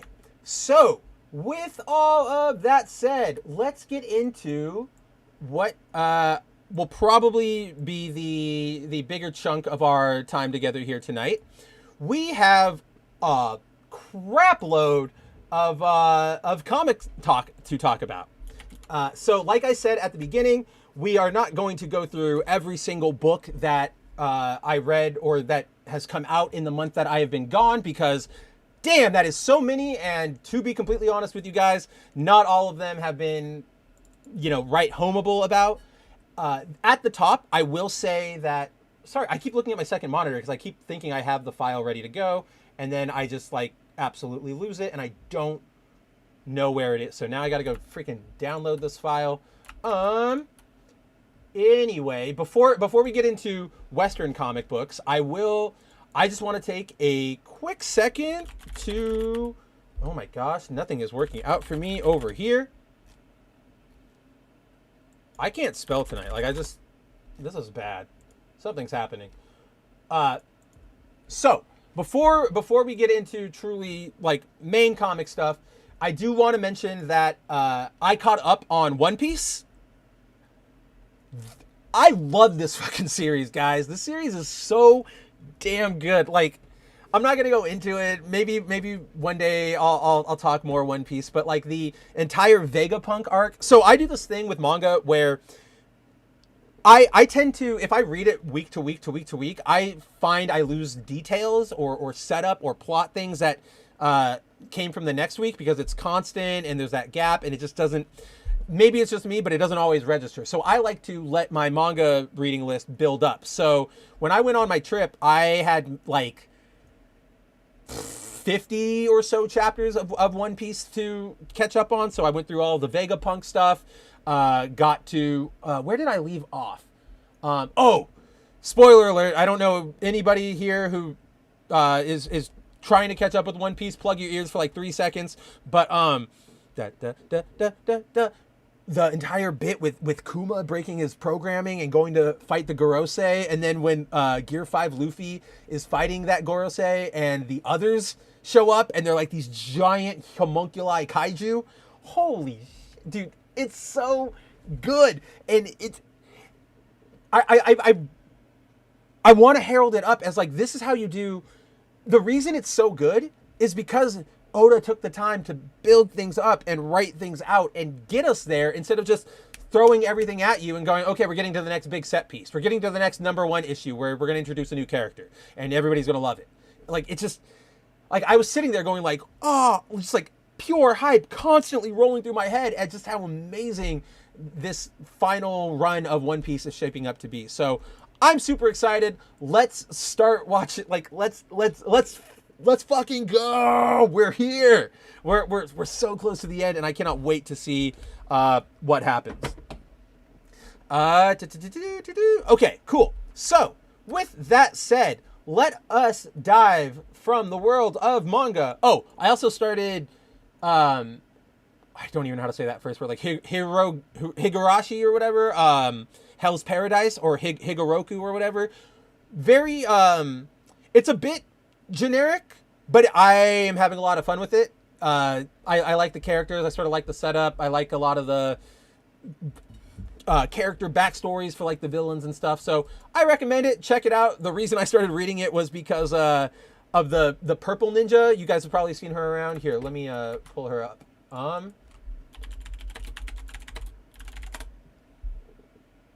Yeah, Yuzuhira. You guys have probably seen her around. She's very popular for reasons that you can all probably presume. But yeah, I literally started reading this manga because I was like, hey, she's cute and I want to buy a toy of her. She has a Figuarts and it was on sale one day and I was like, she's cute. I would buy that, but I don't know who that is. So I got into it.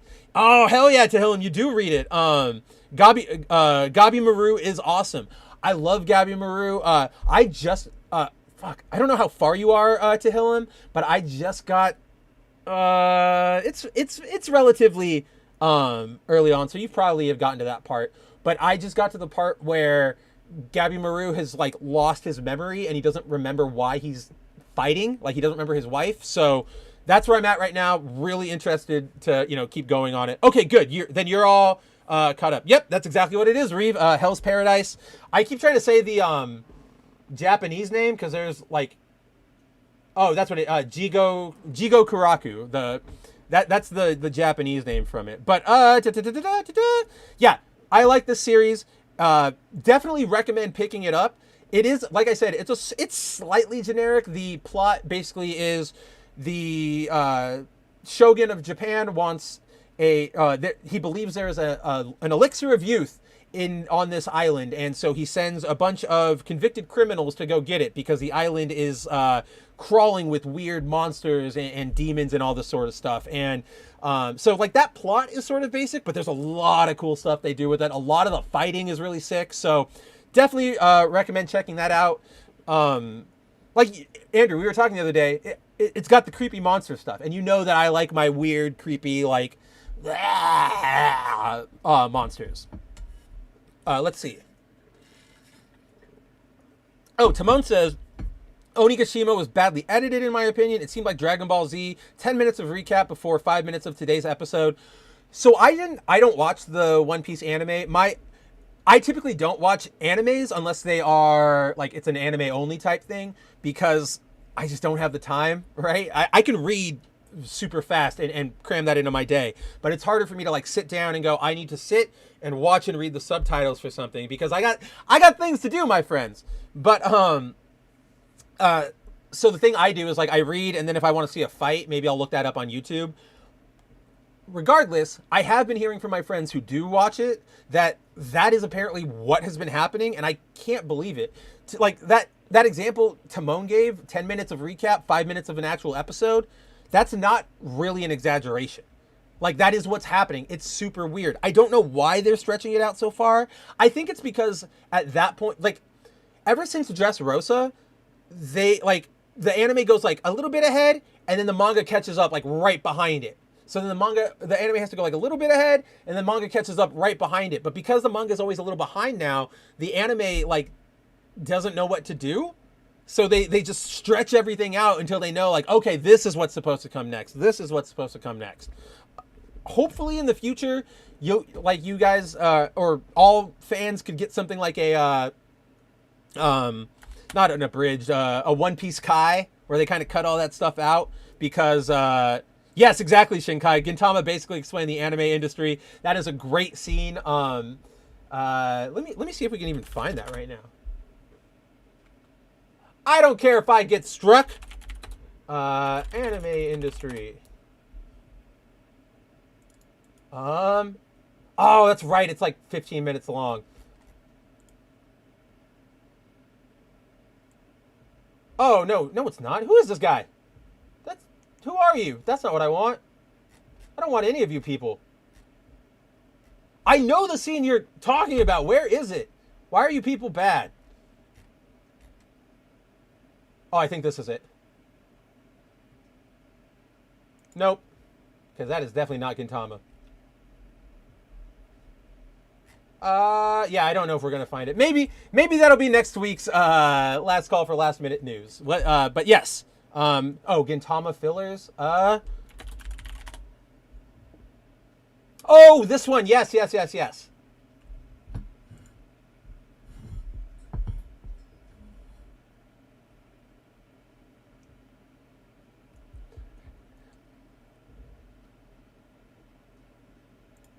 Shinkai, this is literally the clip that I was thinking of when I was doing my when I was doing my little graph. This is exactly the clip I was thinking of. You are my hero. No sound. Oh, you're right. I have my desktop audio off. Let's restart that. No worries. We didn't get very far, thank goodness. Piece. You guys like remember like they're it's not Kai, but they're just like doing a new One Piece series. That's this is way too applicable. Gintama. Yeah, Shinkai says, I personally prefer Hayate the Combat Butler over Gintama. I still need to read that. I started it, didn't get very far. I got distracted by something. I remember the day I like sat down, I did it, and then something got me away from it. But Gintama is one of my favorite gag comedy mangas. If you haven't been reading it, a newer one is called Me and Roboboko. Super funny, like makes like a lot of fourth wall breaking sort of comedy. A lot like Gintama, but not quite. Very, very, very fun series. Nerdigan's got me onto it, so if she's out there, big ups to you, girl. That's all you. All right. But yes, that's exactly what happens with a lot of anime. It's exactly what's happening with One Piece. And I don't know what the solution is. Yeah, Reeve, I haven't been watching anything new as I haven't found the time. What's on the third video, he asks. Gintama explained in 6 seconds.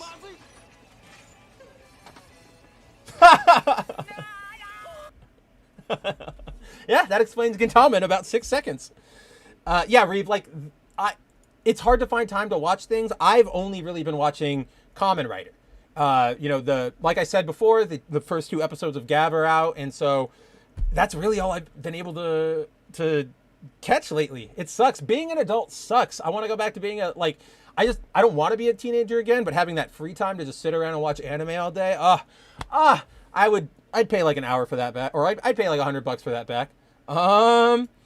Let's see. Show the Doraemon clip. Let's see.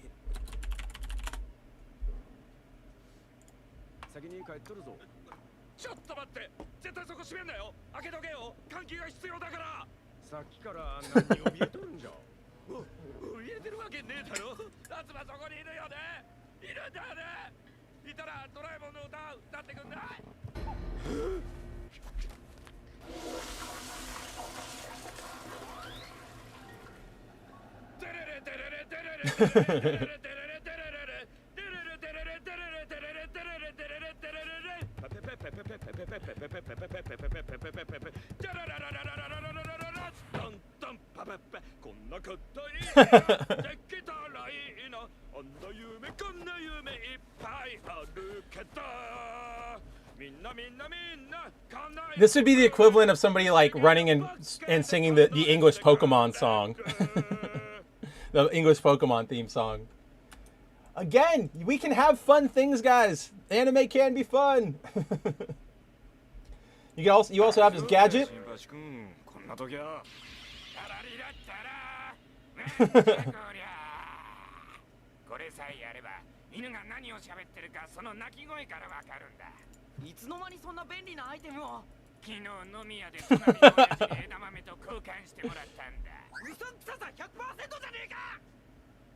Oh yeah, well, Andrew, it will lose you because it is just gag after gag after it's so rapid fire. It's so much fun. It's a manga as well. You can read it, watch it.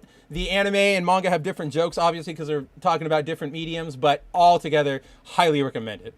Shinkai says, I forced myself to watch anime on weekends and just binge it. Been on a magical girl journey a couple weeks ago, completed Gundam Seed. Couldn't get into Destiny. Dude, nobody can get into Destiny. Destiny is a very, very rough one. That was one I had to sit myself down and force myself through. Yeah, I want to watch things and binge on weekends, but like, I mean, yes, admittedly, a lot of that is my own really shitty time management. But, you know, I've got work things, I've got house things, I got other projects we're working on, you know, especially in the last couple of weeks, I've been traveling, so it's just been a lot. I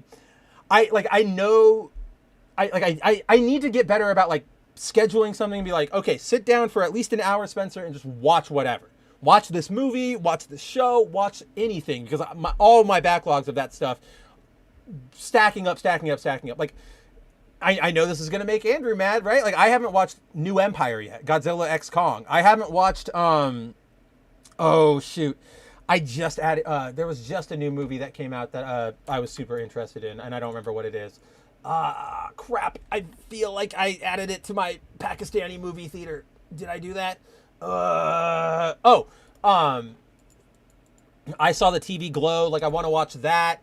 I haven't watched Monkey Man yet, Civil War. A lot of this stuff it kind of goes over my head now. The live action Death Note, watch that every night before bed, my friend. Also, what up, Matt? Sorry we couldn't hang out last night, but hey, if you're around later, maybe we can talk. Damn it, what? What did I damn it? What did I damn it? Oh, right, yeah, Godzilla. Yeah, no, it was on the plane. It was offered on the plane. And I was like, oh, cool. I'm going to, it's a 14-hour flight each way, right? So to the Philippines and back, 14 hours. And I was like, oh, yeah, definitely going to watch Kong this time. I fell asleep. Like, I was reading a comic book, and I woke up, and, like, my iPad was, like, right here on the screen still. And I was just like, oh, crap. And we were there. Timon says, I didn't watch Godzilla versus King Kong 2, but by choice. Pink Godzilla, no. I like that pink Godzilla. I think that color looks sick as fuck when you do it for energy. It reminds me of like Goku Black. So, I thought that was a super cool form. I mean, from what I've seen, I haven't watched the movie, so I don't know how much I'm actually being accurate. All right. So, enough of this procrastination. We're going to have to... Actually, I'm going to have to fix the screen we're going to be looking at. So, 1 second. Evolved Goji is his best design to date. Is that the pink one? I really like that pink one. I know that the second I watched that movie, I already pretty much, this sounds so weird, but from what I've heard and read, I think I know what I'm going to get out of it, right? It's going to be a bit of dumb fun, maybe not the strongest movie ever, but a lot of just, big boom smash, whatever. Fine, cool, I'm in for that, but I know that the second I walk out of that movie, regardless of it, how much I like it, I'm gonna want, like, a really nice figure of Evolved Goji. I just know it.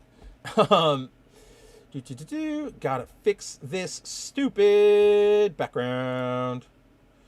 You jackass! And now, like, none of the boxes are uniform because I'm just trying my damnedest to get them up for you guys to look at today. Reeve says, the last anime I watched was me rewatching RE Creators. Other than that, it was Code White, the Spy X Family movie a few days ago. How is Code White? That's been on my list to watch as well. I know that it just came out, I think, like either last year, at the end of last year, or very recently it came out. I can't remember exactly which one. But I love Spy X Family. I'm really excited for that movie. There we go. Yeah, Tehillim was really good. Watched it on Crunchyroll. It must have come out last year then. That's got to be what it is, because I feel like it was in a Burr month, right? October, November, December. So, but yeah, overall, glad you're watching Code White. I really, really want to catch it up. So get me that recommendation. Last new anime I watched was finally starting the second season of Ara Fort. Is it? That's like a year too old at this point. That's a little bit back, but yeah, like to our point. There's a lot of stuff coming out. There was gosh, what is his name? Let me look up his name really quick because so there is an individual. His name is Justin Savakis. You might not know him. He's a Western anime industry sort of mainstay. He was one of the founders of Anime Network, News Network when that started. In more recent years, he's gone on to found a disc production company. So like once you assemble your Blu-rays or whatever, you send it off to him and he gets that stuff all set and packaged and all that. So exclusively for anime. So he works, if anybody buys the Discotek releases, like their Kamen Riders, their Case Closed movies, all that stuff, those are generally coming from Savakis' company. A couple months ago, during, I believe it was either Anime Expo or San Diego Comic-Con, so sometime in July, he came out, and there's an article about this over on Bounding, and he basically said that in his talks with a lot of his colleagues, they were very fearful that the anime bubble had popped, right? Merch wasn't moving as much. People weren't, watching anime as much. And he asked them about that. He's like, what do you think caused that? And they straight up admitted that, well, like nowadays, there's just too much. You go and a new core starts, like a new season starts, and there's 16, 24 new things to watch, in addition to the things that are still continuing, in addition to the series that are long running, like a One Piece, right? Like that is a lot to ask of somebody. So a lot of newer productions are going to get passed on. That merch isn't going to sell because people aren't watching, and it's just going to get to the point where I don't want to say a crash, but yeah, the bubble popping is the best terminology for it. Oh, that's awesome. Hillam says, Savakis is a friend of someone I had for my first live stream. That's awesome. Yeah, I see Savakis. I follow him on Twitter. He's online a lot, talks to a lot of people. Very knowledgeable, very much like that guy. Geez, look at that. Season 3 starts airing next month. Look at that. You have your work cut out for you, Andrew. Have fun catching up on that anime stuff. If you want to do it fast while you're, idly and not paying attention, you can always listen to the English dub. Everybody loves those. All right. With that being said, let me lock this item over here on the OBS. Perfect. Hit the button. Let's talk some comic books. So yes, like I said, we're just going to be hitting some of the highlights of what I read. One Piece was great. Hell's Paradise is really fun so far. So, keep on keeping on with those in terms of manga. Need more Suna Sawada of Katike, Hitman Reborn. Absolutely. Oh, that's right. You do watch dubs, Andrew. I totally forgot about that. I can like dubs. It's just most of the time they annoy me because, yeah, just, and I'm not even talking about like vocalizers or script rewrites or something. There's sometimes it just doesn't sit right with me. So I always want to watch whatever it is, whether it's something Italian, French, so on and so forth. I always try to get that in the original language, right? I mean, I'm so pretentious. Do I have them here right now? No, I think I put them away. Yeah, I did. But I'm so pretentious that I own Les Miserables in the original French, and that's the way I've read it. I've never read the English Les Mis. I've listened to the English version of the musical, and I've watched the movie, the one with Hugh Jackman. Never read it in English. I don't want to have to pay attention to lower text while trying to... See, I've never understood this argument because to me, it's all there. So the 1 second I take to, read that has never taken away from, for me at least, what's going on up there. I'm not the kind of person who zooms in and only reads that and then gets back to the action. Maybe that's just a me thing, but I've always sort of found that reasoning odd. Not bad. I'm not saying you're a bad person, you're a wrong person for it. It's your own thing, go for it. But just to me, I'm always like, bit odd. Yeah, see, Timon's on my side. That's right. That's my boy. All right. So, starting us off with this comic book talk is a drink of water. So, just in case you guys didn't realize this, I realized this maybe 5 minutes into the stream. It has been in service or in support of the fact that it's been so long since I've done this. I forgot how hot my room gets when I start streaming for 2 or 3 hours. I chose to wear a real shirt right now, and it's still boiling in Arizona. So that's on me. But yeah. Tahilm says dubs were better in the 80s and 90s compared to today's dubs. I wouldn't necessarily say that. I think when that argument comes up about old dubs being better than newer dubs, I think a lot of that is nostalgia.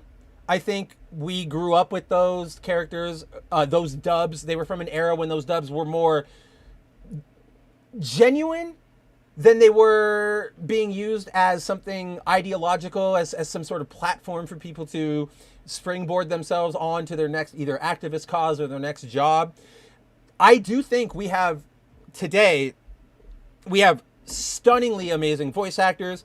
We have more people dedicated to voice acting and coaching voice acting and taking voice acting seriously, that I think we do have a lot of good dubbing work that still happens. I mean, in particular, I will point to video games. I tend to, when I can, if it's good, I'll go for the English dub of a video game over a Japanese dub. So I play Final Fantasy VII Remake in the English dub, and it's good. So it's all a case-by-case basis. Unfortunately, this isn't one of those things we can blanket sweep.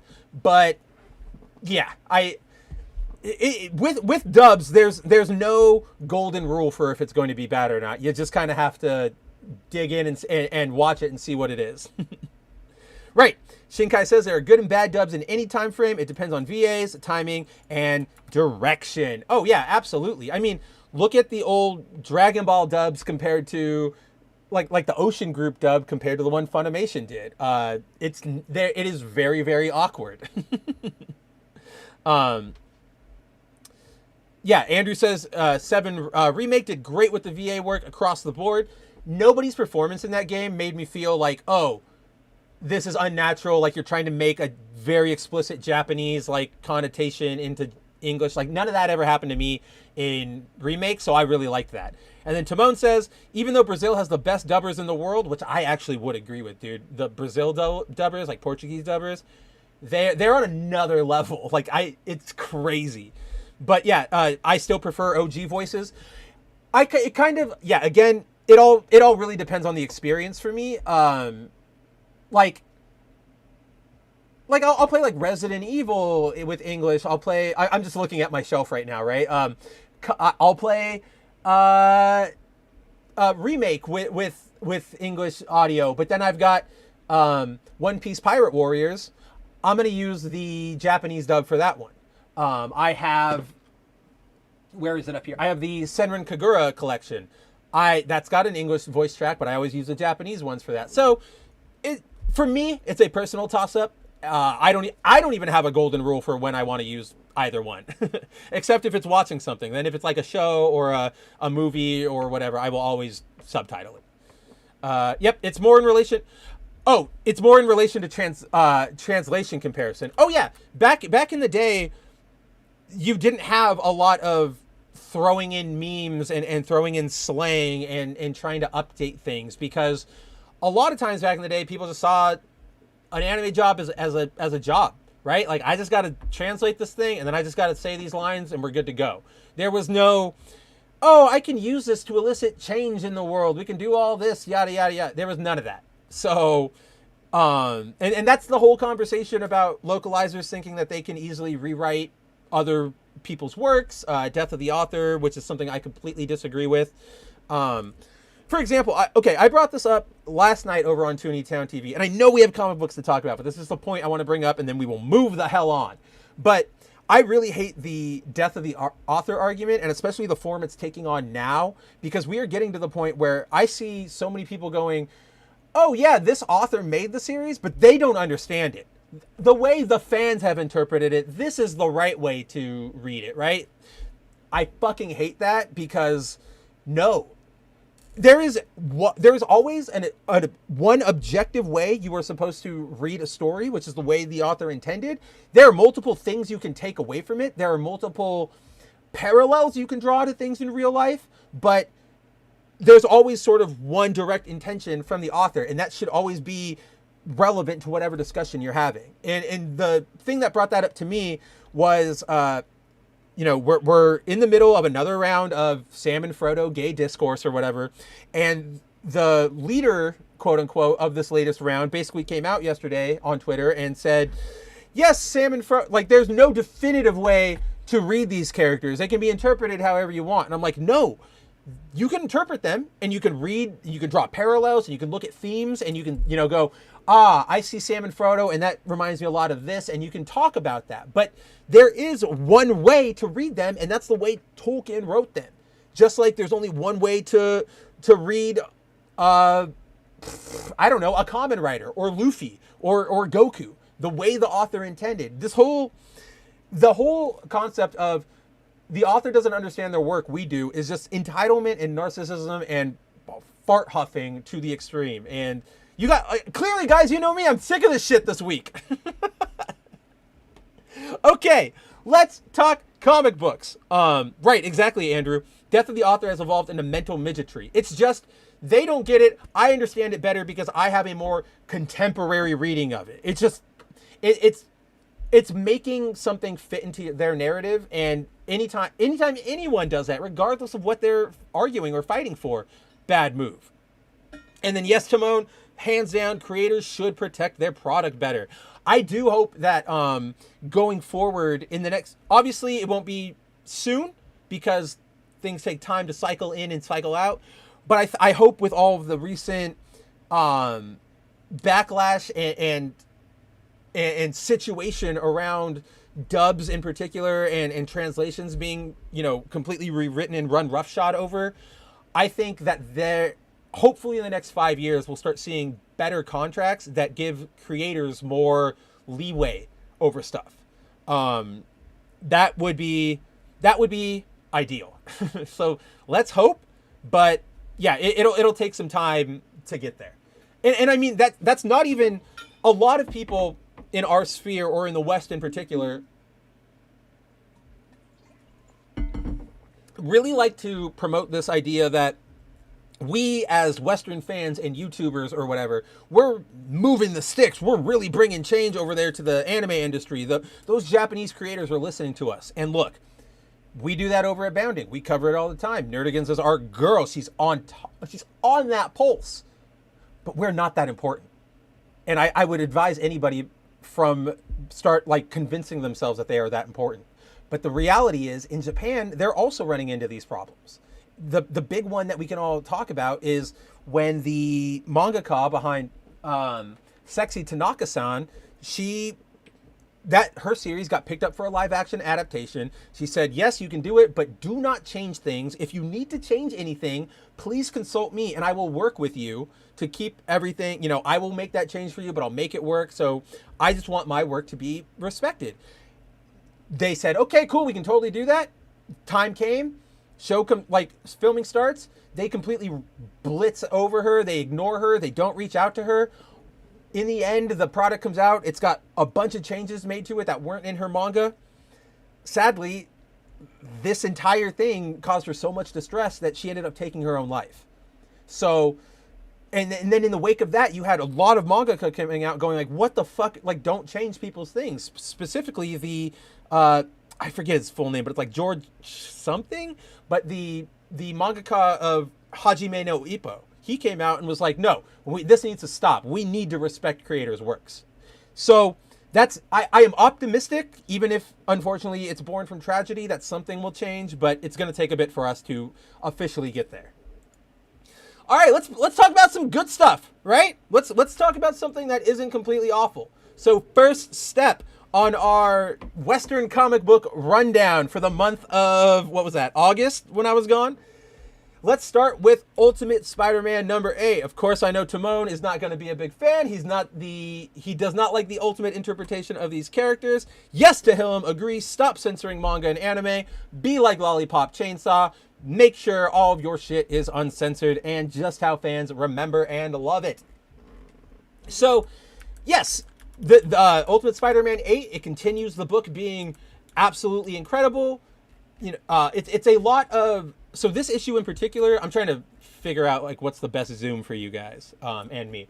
So this issue in particular deals a lot with Harry and Tony and Peter, and sort of, if you guys remember last issue, Tony shows up and says, how is your training going? You know, Peter, we gave you this for a mission. We've got 6 months to stop the Maker. What's up? So this is sort of the follow up to that. And there are, and we also get the introduction of the Ultimate Sinister Six, who in this continuity is Mr. Negative, Black Cat, like the senior Black Cat, Kraven, Mysterio, Kingpin, and where is he? There he is. Mole Man. I thought that was a pretty neat. The way they use the Mole Man is pretty cool because. So the Sinister Six are all basically, instead of just being like criminals, they're different heads of different crime bosses in New York. And the reason Mole Man is there is because he controls the underground. Like when people who think they can escape from the Kingpin go into the tunnels or they burrow and all that stuff. Like he's there to remind them, like, you cannot escape the Kingpin. So I thought that was a neat little use of him, because where else does the Mole Man show up nowadays? But the two other bits I wanted to highlight from this is, one, there is this incredible exchange between Jonah and Richard Parker, where Richard, through the books, we've been seeing that Richard has sort of taken on more of Peter's personality. He's a little reserved. He's a homebody. He buries his nose in a book rather than hanging out with friends. So in this issue, they're having a birthday party for him, and Jonah tags along, and he gives them, he basically, such a human moment where he goes like, I hear you like read books all the time, blah, blah, blah. And, yeah, so for example, Richard asks, like, do you ever get lonely, Mr. Jameson? And he goes, of course not. I'm the most interesting man in the world. Everywhere I go, people love me. But when I was your age, I used to be lonely all the time. I didn't really have many friends at school. I was off reading in the library or in the back of class. You know anybody like that? Yeah, maybe. What about when you were older? After school? Well, it's different. Getting a job does that. You learn about purpose and responsibility, and that colors how you view everything. It's no longer enough to be interesting or charming or even popular. It's more complicated than that. So most people, they come and go. But if you're lucky, you meet someone who cares about the same things you do, like I did with your Uncle Ben. Here, I got something for you. Gives him a book. A couple years ago, I did it, or Richard goes, whoa, you wrote a book? A couple years ago, I did it in my spare time, between stories at the Bugle. I sent it to a couple of publishers, but no one was interested. There's no accounting for taste, right? So I published it myself. I think I actually lost money on it, but it was out in the world. It was mine, and now it's yours. This is just such a good, showing Jonah is human, showing Richard is human. This is like a good way to connect to people. Like, this series continue to stuns me. Like, Hickman continue to stuns me with the way he, shit,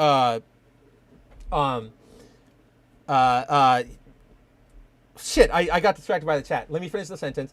The way Hickman writes human connection and the way people talk to each other, it's so different and it's so refreshing because there's none of this, everybody's trying to one-up each other or condescend or hide things from each other. Everybody is just human and trying to help the other person next to them.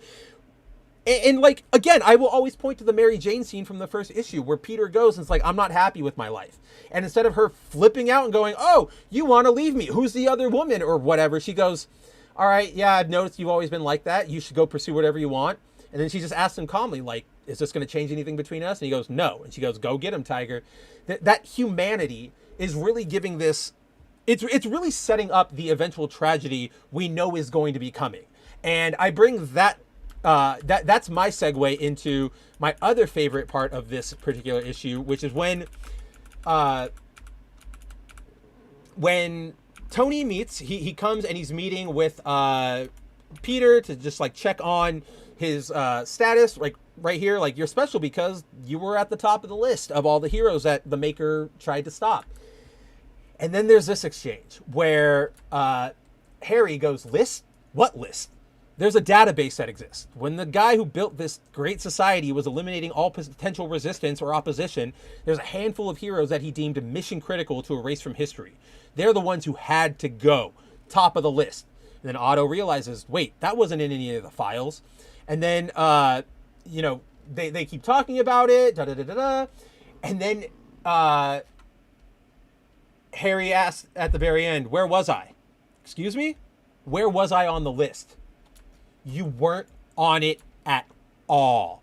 This is the man who's like dedicated himself to fighting the Kingpin, thinks he is on a mission from he is God's justice deliverer.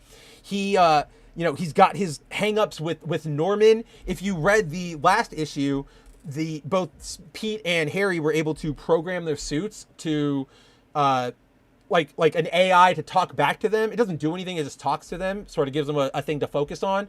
And it can be customized. So Peter chose to give it his own voice, and Harry gave it Norman's voice. And in doing so, the voice just continually tells Harry, you're not good enough. Why are you even trying to be a hero? Blah, blah, blah. So this right here, this is the face of a man who, I went a page up. That's the face of a man who is about to, what is happening? Oh my fucking God.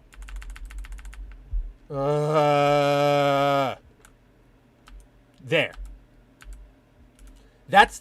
This is the face of a man who is about to break bad beyond everything. And so it just, the tension, the slow build burn, this series rules. And I'm so very happy that it continues to be published because everything else Spider out of this company is complete dog shit. There's just no other way around it. There have been 2 issues of Wells's run that came out since I was gone. Nothing worth talking about, just nothing happening in them. Awful. Get him out of there. He's gone in by the end of the year. I think his last issue is in November, so we're nearly there, but we're not gone yet. Yes, exactly, Shinkai. So kind of like Rat King, exactly like Rat King. Timon says Mole Man looks like Nerdrotic. I can see the resemblance. Here, let me get back out of there. Look at that, it's Gary.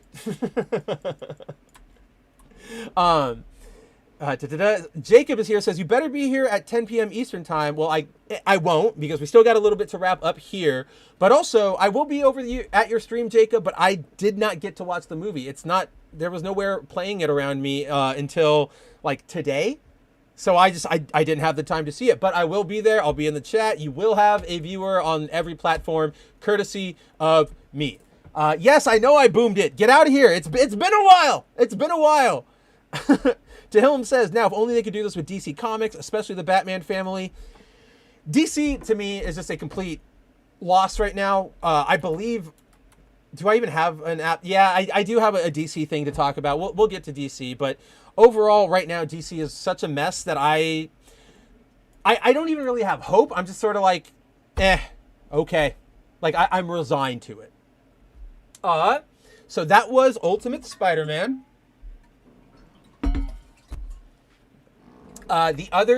Another book from that week that I would like to talk about. I think it's in here. Let's see. Maybe it's not. I don't know where it is. Man, the problem is I downloaded half of my comics. Like when I was away, I downloaded my comics onto my laptop, so they're not all necessarily on me right now. So I gotta like go and find these things and download them, and then we can all look at them and have so much fun as friends. Don't we all want to be friends? Yes, Volume Dealer, that is Ultimate Mole Man. Mole Man. Birdman. Okay, so in case you guys didn't see, the same week as Ultimate Spider-Man 8, Marvel put out their first issue of their Predator versus Black Panther crossover.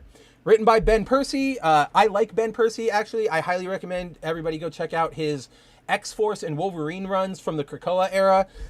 Yes, Krakoa is kind of a shit shoot, but his work on those two books was fun, at least. Like, I really enjoyed my time reading them. They didn't discover any Americas. There's nothing in them that is really blow your mind, like this changes X lore forever. But they're good. They're solid stories that you will... The Wolverine sort of falls apart at the end once he starts doing the weird Sabretooth War crap, but everything else is really, really solid there. Let's see.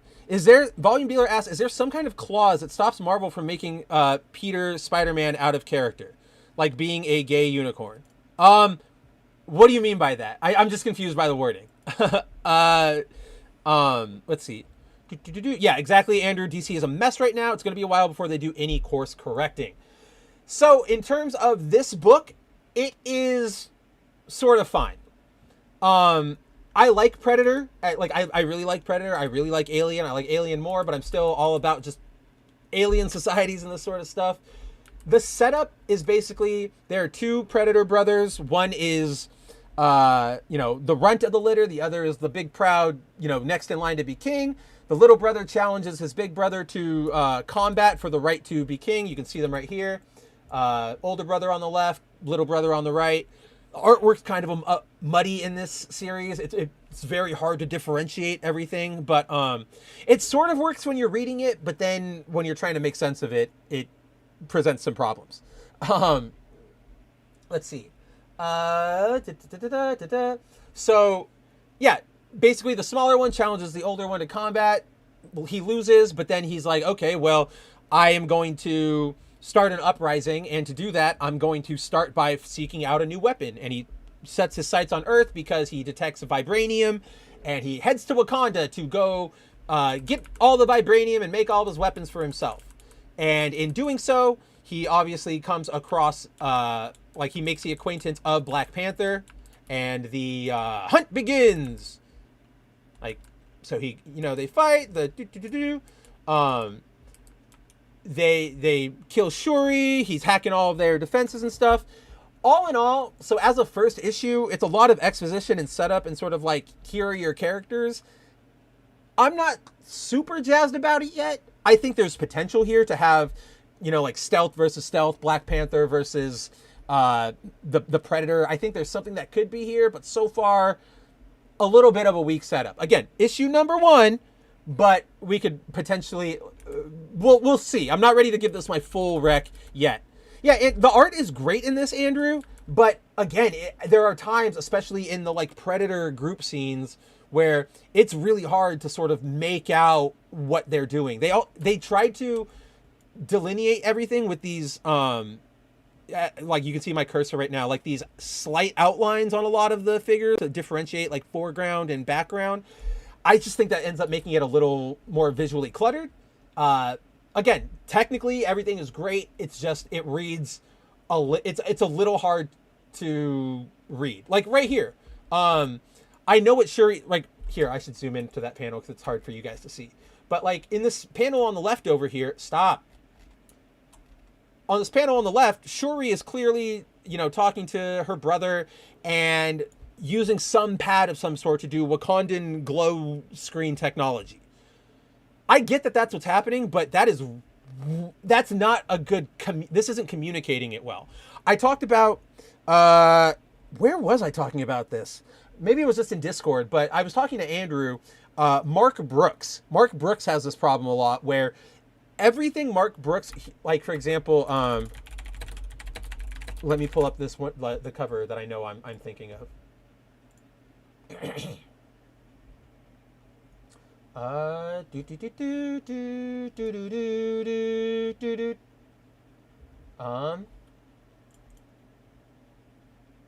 Come on, stop giving me the small one. I want the big one. There we go. This is what I'm talking about.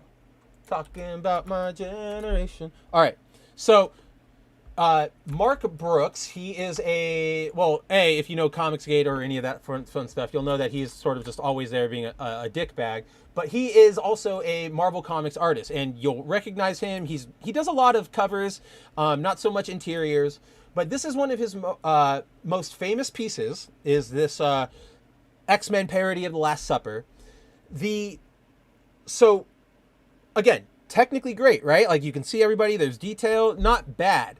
But what Mark's problem is that everything in his pieces is all at once vying for the exact same amount of tension or attention on the same plane. Like, all of these characters, there's not really a you would think that this chair right here between Emma and Exodus would be the focal point, but it's not, because why is there this giant flashing thing in the Krakoa gate behind them? Why are there it's just like, why the big helmet up here? Why the different creatures? He throws in too much, and it becomes noise. Because everything is vying for your attention at once, your brain just sort of goes, all right, okay, it's an X-Men cover. Instead of like, if he'd have taken the time, we would have had an emphasis on maybe Exodus and Emma, or Emma and Sinister, and on the chair, and that would have been our focal point, and then we would have focused on that, gone to that right away, and then our eyes wander and we can take in the rest of this. That's the problem with like this piece. You look at it, your eyes don't know where to go first. Everything is of the same urgency, of the same caliber, on the same plane. Like, there's no foreground, background, and so everything just becomes like a Zack Snyder level piece of visual noise. So when we go to that, and so that's what I feel about the artwork so far here in Black Panther Predator, because technically great, but there's just so much going on without any real good delineation of what you're supposed to focus on, that things get lost. I mean, we can look at this panel right here. In theory, we should be like, wow, this is a sweeping vista or a sweeping location that we've come to. But everything just seems sort of flat, and like it's right there on a 2D page rather than different planes. You know, like, it's not like that wall is further back behind the waterfalls, which is further back behind the pool of water that Shuri's in. It sort of seems like they're all there. So that's my main problem with the artwork. Again, it looks good. I like it. hopefully there's a way where it just becomes less visually noisy to me. I think that would have been better if he did one hero centered and one villain centered. Oh, for the X-Men. Let me bring that back up. This X-Men cover. I like the idea of it being empty because that's the that's a Phoenix throne. So it's like Phoenix is there. She's the one who will the fate of mutant kind rests on, which is sort of thematic. But yeah, having nobody there is also something that he needs to account for, and he doesn't. He just throws it in there. So that's Predator versus Black Panther. I'm interested in it. I'm very glad that it's not, luckily the crossovers Marvel has been doing with their 20th century properties have been genuinely good and not just cheap cash-ins.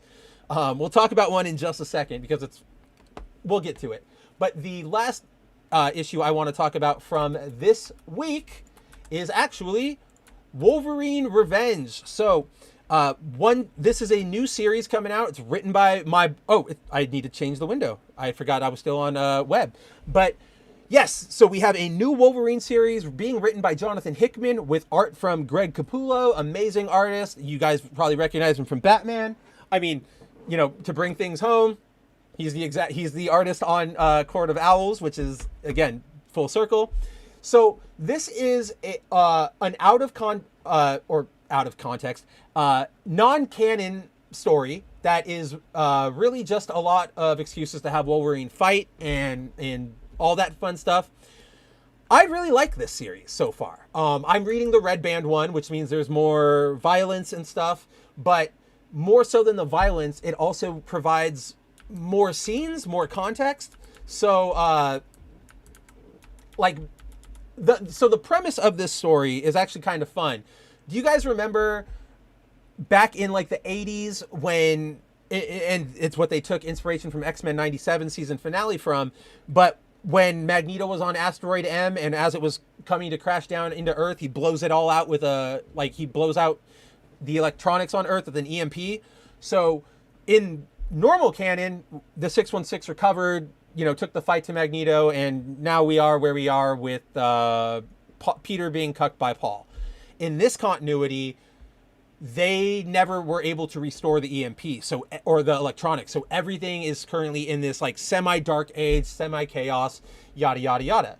And then I forget, so they're assigned to a mission he gets assigned to a mission with Bucky and Cap and Clay Quartermain, Dugan, Maria. It's all great. I forget what their mission is. Let me Oh, okay, that's right. They are Asteroid N came in at an angle and dedicated above Quebec. Bad for all of North America and most of Northern Europe and Asia, though it probably spared a couple billion lives in India and Southern Asia. What we knew as the West probably has less than a week before it's gone for good, and those millions very quickly become billions. And so they're basically going to steal a power source so that they can, bring light back to the world. But yeah, it turns out that Sabretooth, Omega Red, Deadpool have been hired, and Colossus. They are on the side of the Brotherhood now, who currently control that power device. And the reason is, why is Colossus here, even though he's an X-Men? Well, because it's East versus West now, right? Because it's the 80s or the 90s, whenever that event initially happened. So he's just yep, I'm going to the people. I'm going to my people. I have to help my people. So super interesting dynamic with that, parallels well with Bucky and Cap. Omega Red's fighting because he's Russian. Deadpool is just a mercenary who's being hired for a job. Yeah, Andrew, that's what. So, fun fact, way when this was first announced, I pre-ordered the first issue and went, yeah, that seems like something I want to be in. I have the first issue cover A and the foil one coming in. Foil variants. You know me, instant sale. I read the digital one and went, oh shit, it's actually got different stuff. When I went to the comic book store the other day to get that compact edition, I had to pick up the Red Band edition. So specifically, the one main thing that it shows that isn't in the standard one is right here. when Deadpool and Wolverine, or when Wolverine and when Sabretooth, Omega Red, and Deadpool find Wolverine, this page ends with a little black box at the bottom with like the word bubble. The boss wants a word with you before we shut your eyes for good. So black's out there, and then you wake up here with Bucky and Cap. But in the red band, you get to see like Deadpool and Omega and Sabretooth go for the kill. So I'm loving the art by Capullo. I'm loving Hickman doing a sort of alternate history sort of thing. I am personally really, really happy to see Omega Red. I personally love that guy. He's like one of my favorite villains, not for any real substance, but I like his design. I like how he's just evil. You don't need complications with him. So I'm really, really interested in this book. It's a lot of fun. I'm glad it's clearly out of continuity because that gives Hickman a little more leeway to do what he's going to do. Yeah, they blow him up, and then he comes back. He regenerates, and that's where we're going to go from here. Super solid issue. Really, really excited to see more of it. Capullo, this man can art, and I, between like his Wolverine work, his Spider-Man work he did, just like this man just. Andrew says, I'll have to see if my LCS still has any left this coming Wednesday. Well, you know me. You can always hit up the Mava Send or Spencer Send if you need me to distribute a book or two to you. Because I know that my shop had like 2 left. So I could just run, and I'm weeks out from when it originally released. So I could always run over and grab one for you. So yes, good Wolverine action. Solid. It's Hickman. It's Capullo. What more do you need me to say? All right, let's see. What is the other highlight I wanted to talk about? Okay. So this is the book where I was like, dude, I am going to gush over this because, when I was like, oh, at least the Fox crossovers are pretty good so far. This is the one. Oh my God, do I not have it? I know I have it. I was looking at it. So I got to grab it real quick. So while I grab this issue, and nothing wants to cooperate with me, I will give just some rapid fire thoughts on a couple books while this comes in. Yeah, Omega Red is super 90s, and I love that they've never updated it. He's got the headband, he's got the metal art, like tentacles coming out. He's so stupid, but he's so great. Volume Dealer says, I remember when Greg said he used Carla Harvey of Butcher Babies as inspiration for Wonder Woman. Such cringe. I don't even know what Butcher Babies is. Do I want to know what Butcher Babies is? I'm assuming it's a band. What the hell? These chicks? This is who he based Wonder Woman on?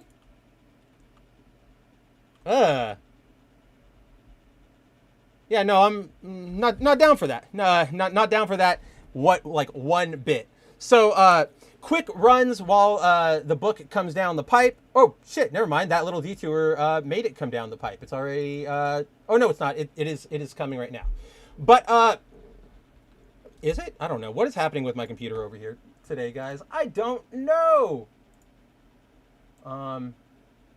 It's trying, but now it's not. This is stupid. I hate my computer. You guys don't need to see me actually trying to find it. I just need to find it.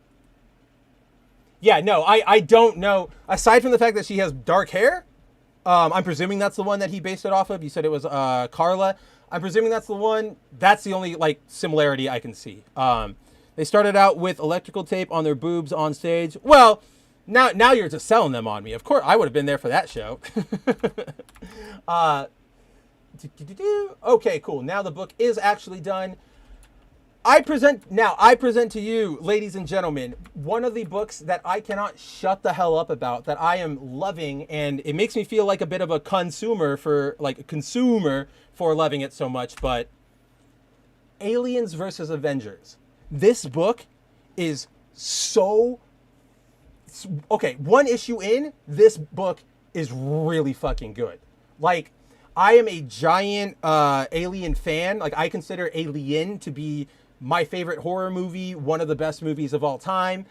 And there's so much good lore and mythos and stuff in it. And a lot of the stuff that we've gotten in the years since, you know, Romulus, Prometheus, kind of does the wrong things with all the lore, takes away the mysteries, makes things not as scary as they should be. This series, as an Alien fan, this book blew me the fuck away. So in this series, and I think I'm right in this assertion. I've said it on Twitter. I've said it in Discord if you guys have talked to me. I genuinely believe this might be the first book where we see a genuine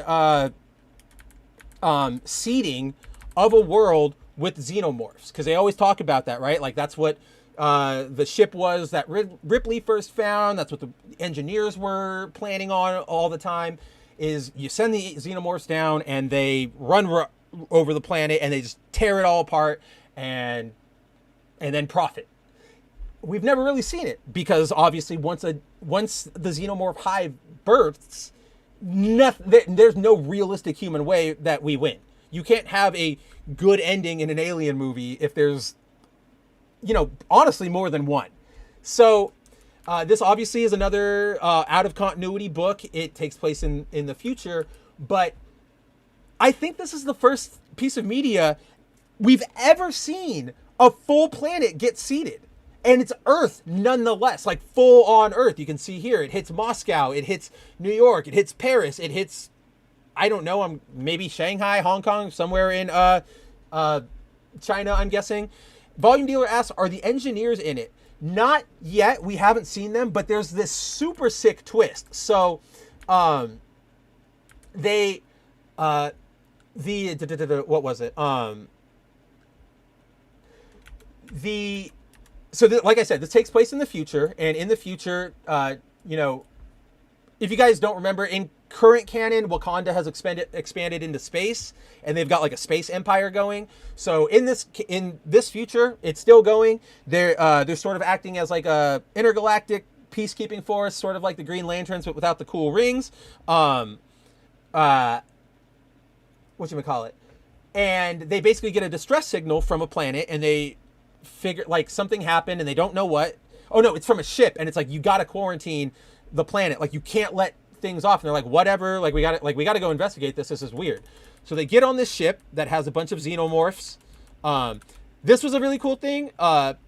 You can see like there are two panthers. One of them is it's revealed on these pages that he has lightning powers, meaning he's the son of Storm and T'Challa. So I thought that was pretty neat. You know, he like zaps a couple. And again, Assad Ribic. I love Assad Ribic. This dude, when him and Hickman are a Bendis Bagley level team, like a Lee Ditko level team, like it is, or a Lee Kirby level team. It is, these two can cook, and Ribic always makes things look great. But yeah, so this twist that I'm talking about, and this is what I mean, like, it's a really good way to blend it all together. They come upon this research station, and inside they find, it's kind of hard to see because he's bent over and stuff, but you see there are a bunch of Shi'ar in the station, and the Shi'ar are, you know, the X-Men alien race. They're experimenting on different races. Kree, Spartax, which is what Peter Quill is, all the different races from Marvel. And once the Wakandans board, they come across and they find one of them. And, you know, Black Panther starts interrogating them, asking them what it is. And look at this. It reveals that they're not Shi'ar. They're fucking Weyland-Yutani androids, like David and stuff from the movies. Which means, like, they just went out there and learned to disguise themselves as Shi'ar. I don't know. I thought that was such a, like a really crazy twist. I was like, what the hell? Like, that's bonkers. Then we get this really cool montage, you know, about what happens to the rest of the world. Atalan, where the Inhumans are, it stays protected for a long time because of this bubble. But then, due to unrest inside, somebody ends up lowering the wall, and it gets in and it kills everybody. They swim down to Atlantis. They never had a chance. The Kingdom of Wakanda didn't have a chance. Krakoa burned. Like they all like they leave Mars, or they leave Earth for Mars, the mutants, and they burn Krakoa, except for Apocalypse, who stays and fights because survival of the fittest. That's how he would go out. Then we learn, so that's basically, then we skip forward. We discover that there's a very small pocket of survivors led by Bruce Banner, who's that old man in the corner, and right here, what is it? Old Man Wayland. I forget what it is. It's the one from Prometheus who sent the mission to find like immortality or whatever. It's I forget who it is, or like his first name. But that's who is there. They're part of the Resistance, which only right now consists of a few heroes. You have Captain Marvel, you have Hulk, you have Miles, you have Valeria Richards, and there's another person I'm forgetting. We'll see him as we keep going. But like, there's such good writing here. Like this was so, I love this exchange right here. This to me is like, I'm a fan of Carol when she is this darker, more troubled character, rather than I'm the best as captain, everybody should follow me.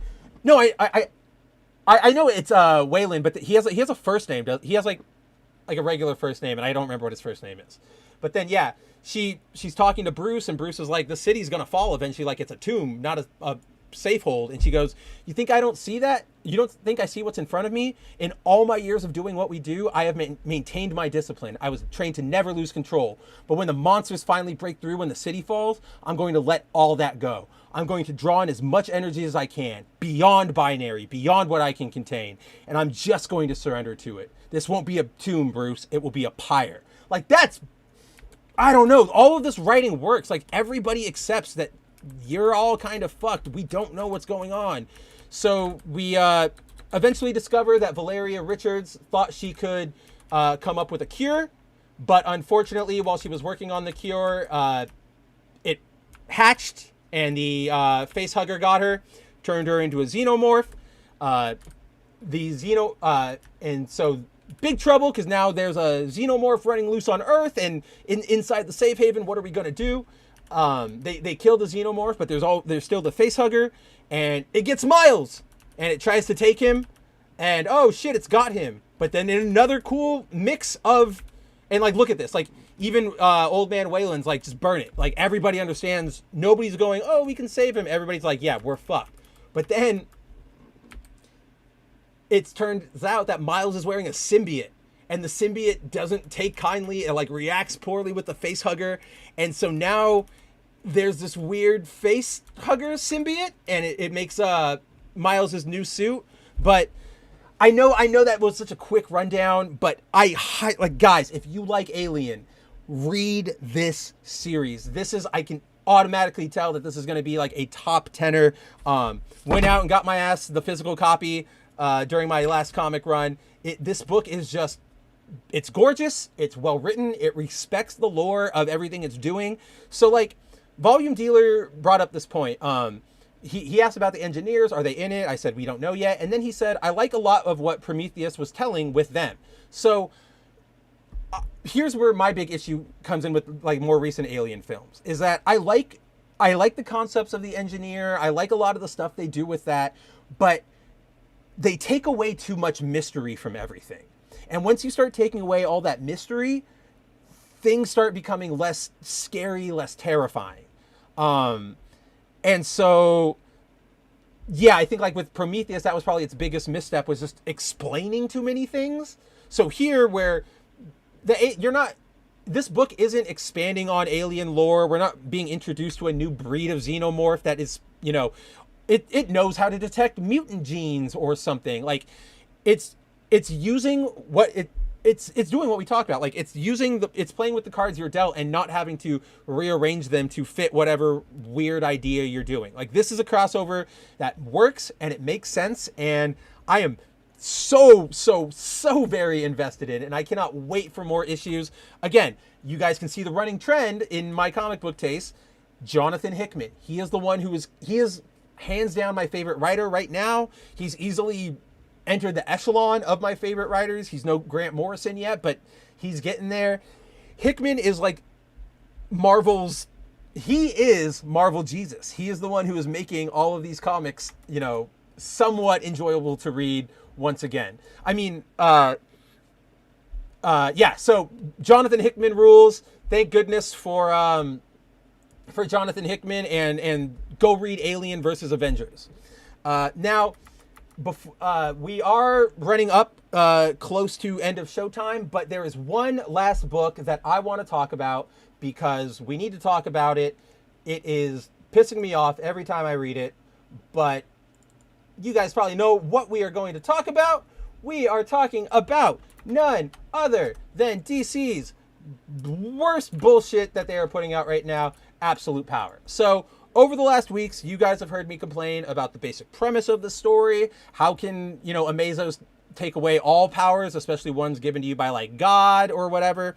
You've heard me bitch about how they've taken Amanda Waller from this tough, no nonsense attitude lady into a straight psychopath. Like again, she's no longer using tools that are available to her. She's just going and making her tools and just being a complete psycho.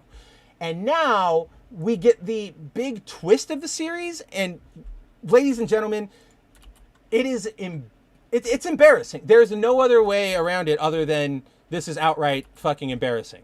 So, and sadly, this is a Dan Mora issue. We don't really get any good Dan Mora babes. Or like, Z is not around. Where is my wife Zatanna? My Dan Mora Zatanna. She is not active for the series, or for this issue rather.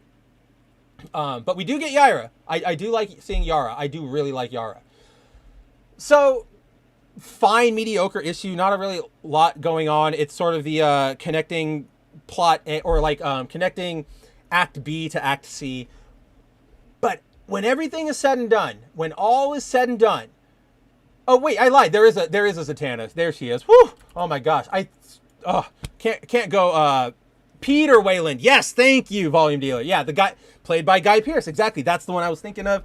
Peter. I was gonna say Peter, but I was like, I think I'm stuck on Spider-Man mode. That's probably not right. Ow! I just got a crick in my neck.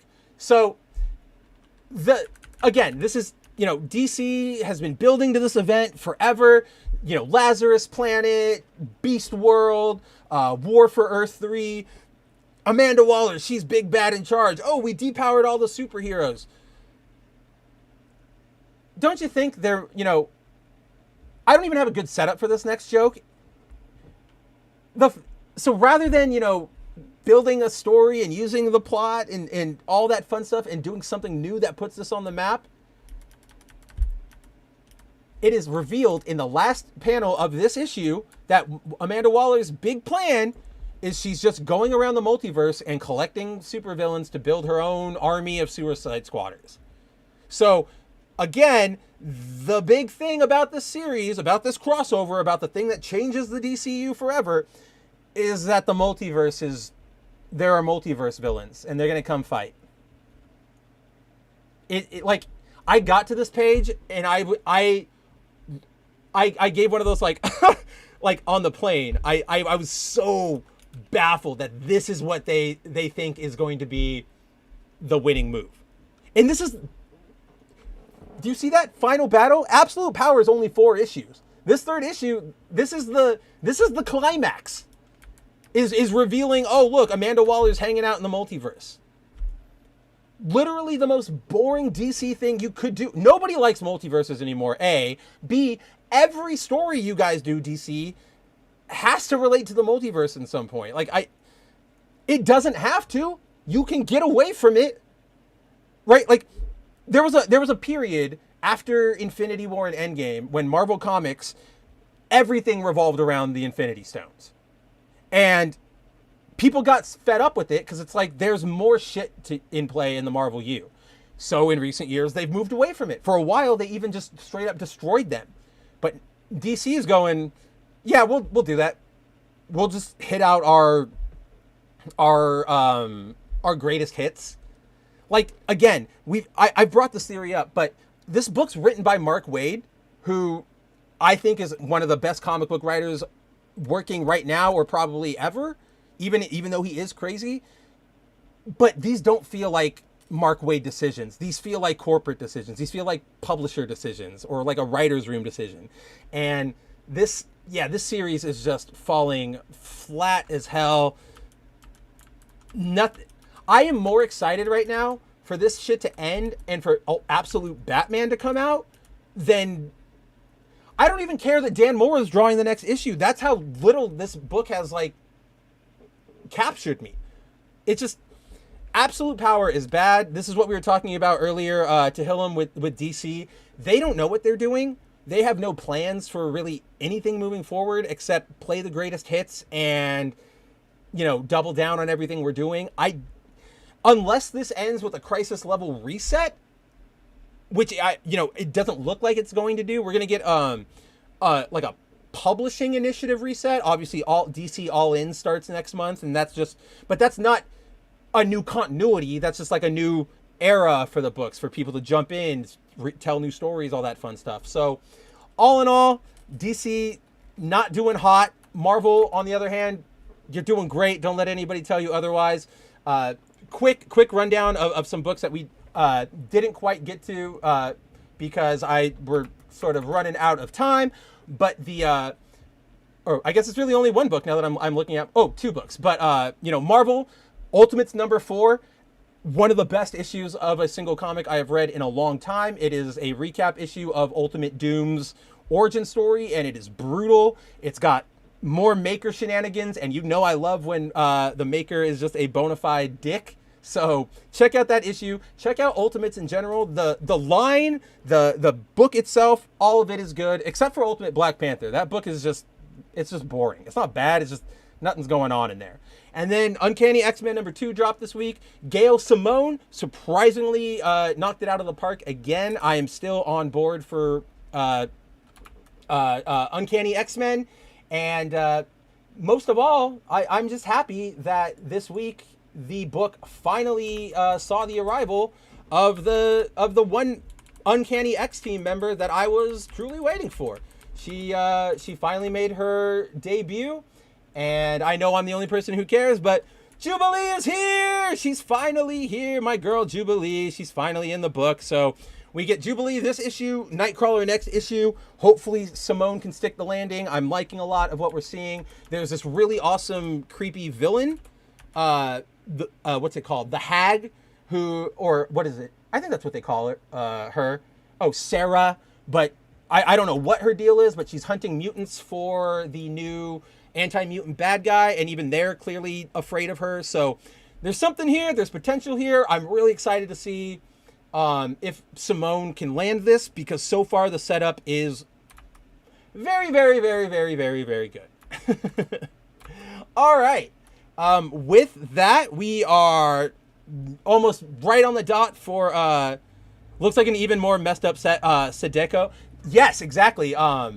But more like monstrous, right? Like Sadeko from The Ring is just a girl with the face, but this is creepy. And like, this is the kind of like unnatural, unsettling monster design I really like. So the ingredients are all here. Let's just hope that when Simone finally takes it out of the oven, this is going to be a good meal, and she's not going to like, open it up and slather it with like peanut butter and sprinkles and say, this is my own special, unique meal or whatever.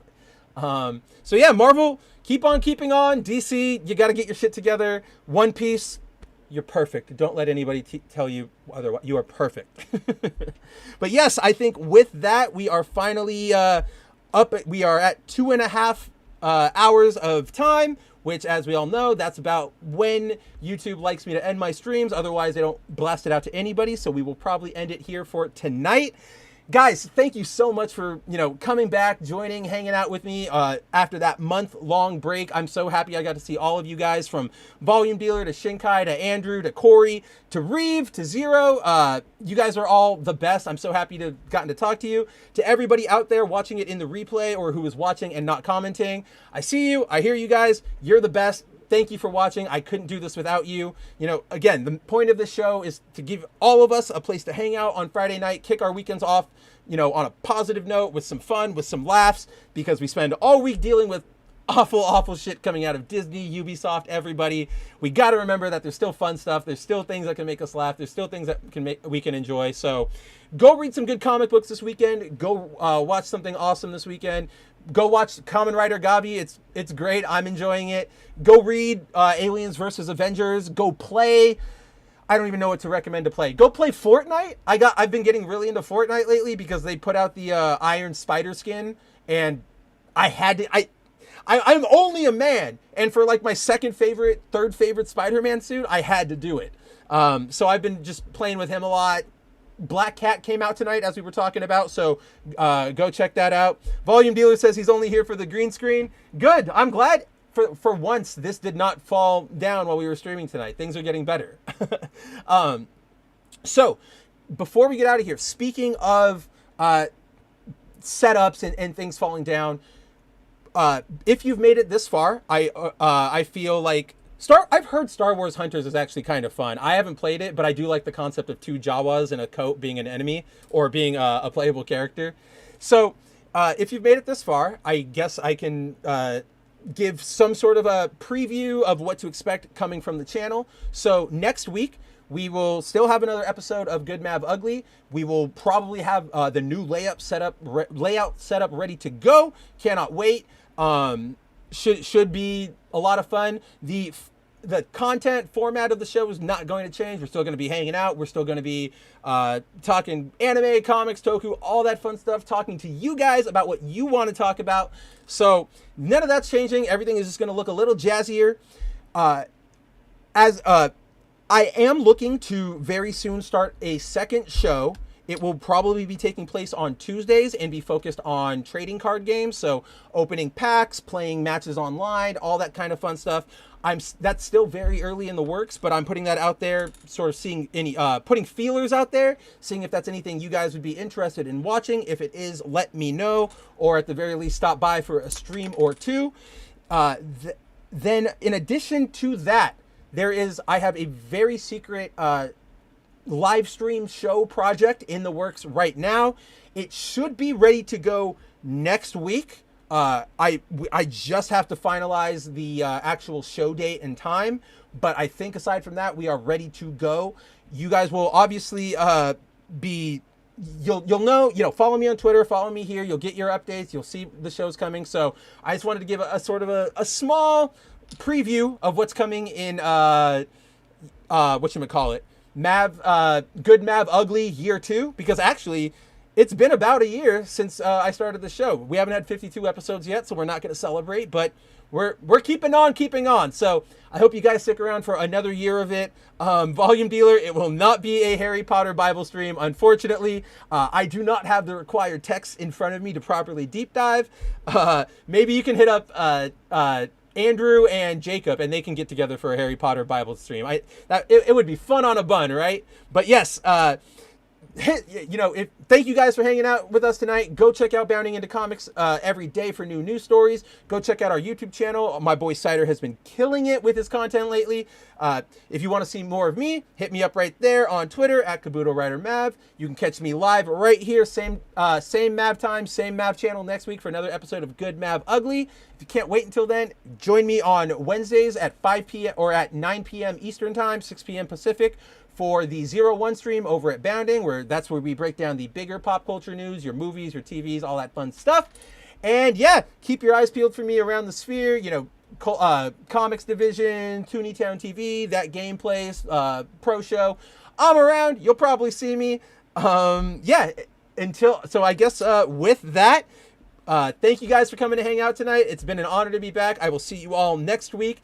I do not have a last call for last minute news tonight because I was, like I said, I was getting everything set up, getting back in the swing of things. So next week, buckle up. Everything will be a lot nicer, a lot smoother, a lot more, the presentation will be nicer. Let's put it that way. So until next time, guys, take it very easy. Go have some fun this weekend, and I will talk to you all very, very, very soon. As the creator of Mara Jade, Wait! I am not the creator of Mara Jade, and I want you to get out of this office right now. I'm sorry, Zeb. No way. You brought No way. You brought it on yourself. I don't want you here. I'm so Out. sorry, George. I didn't think it would go like this. Out. Jen, I got your voucher. Out!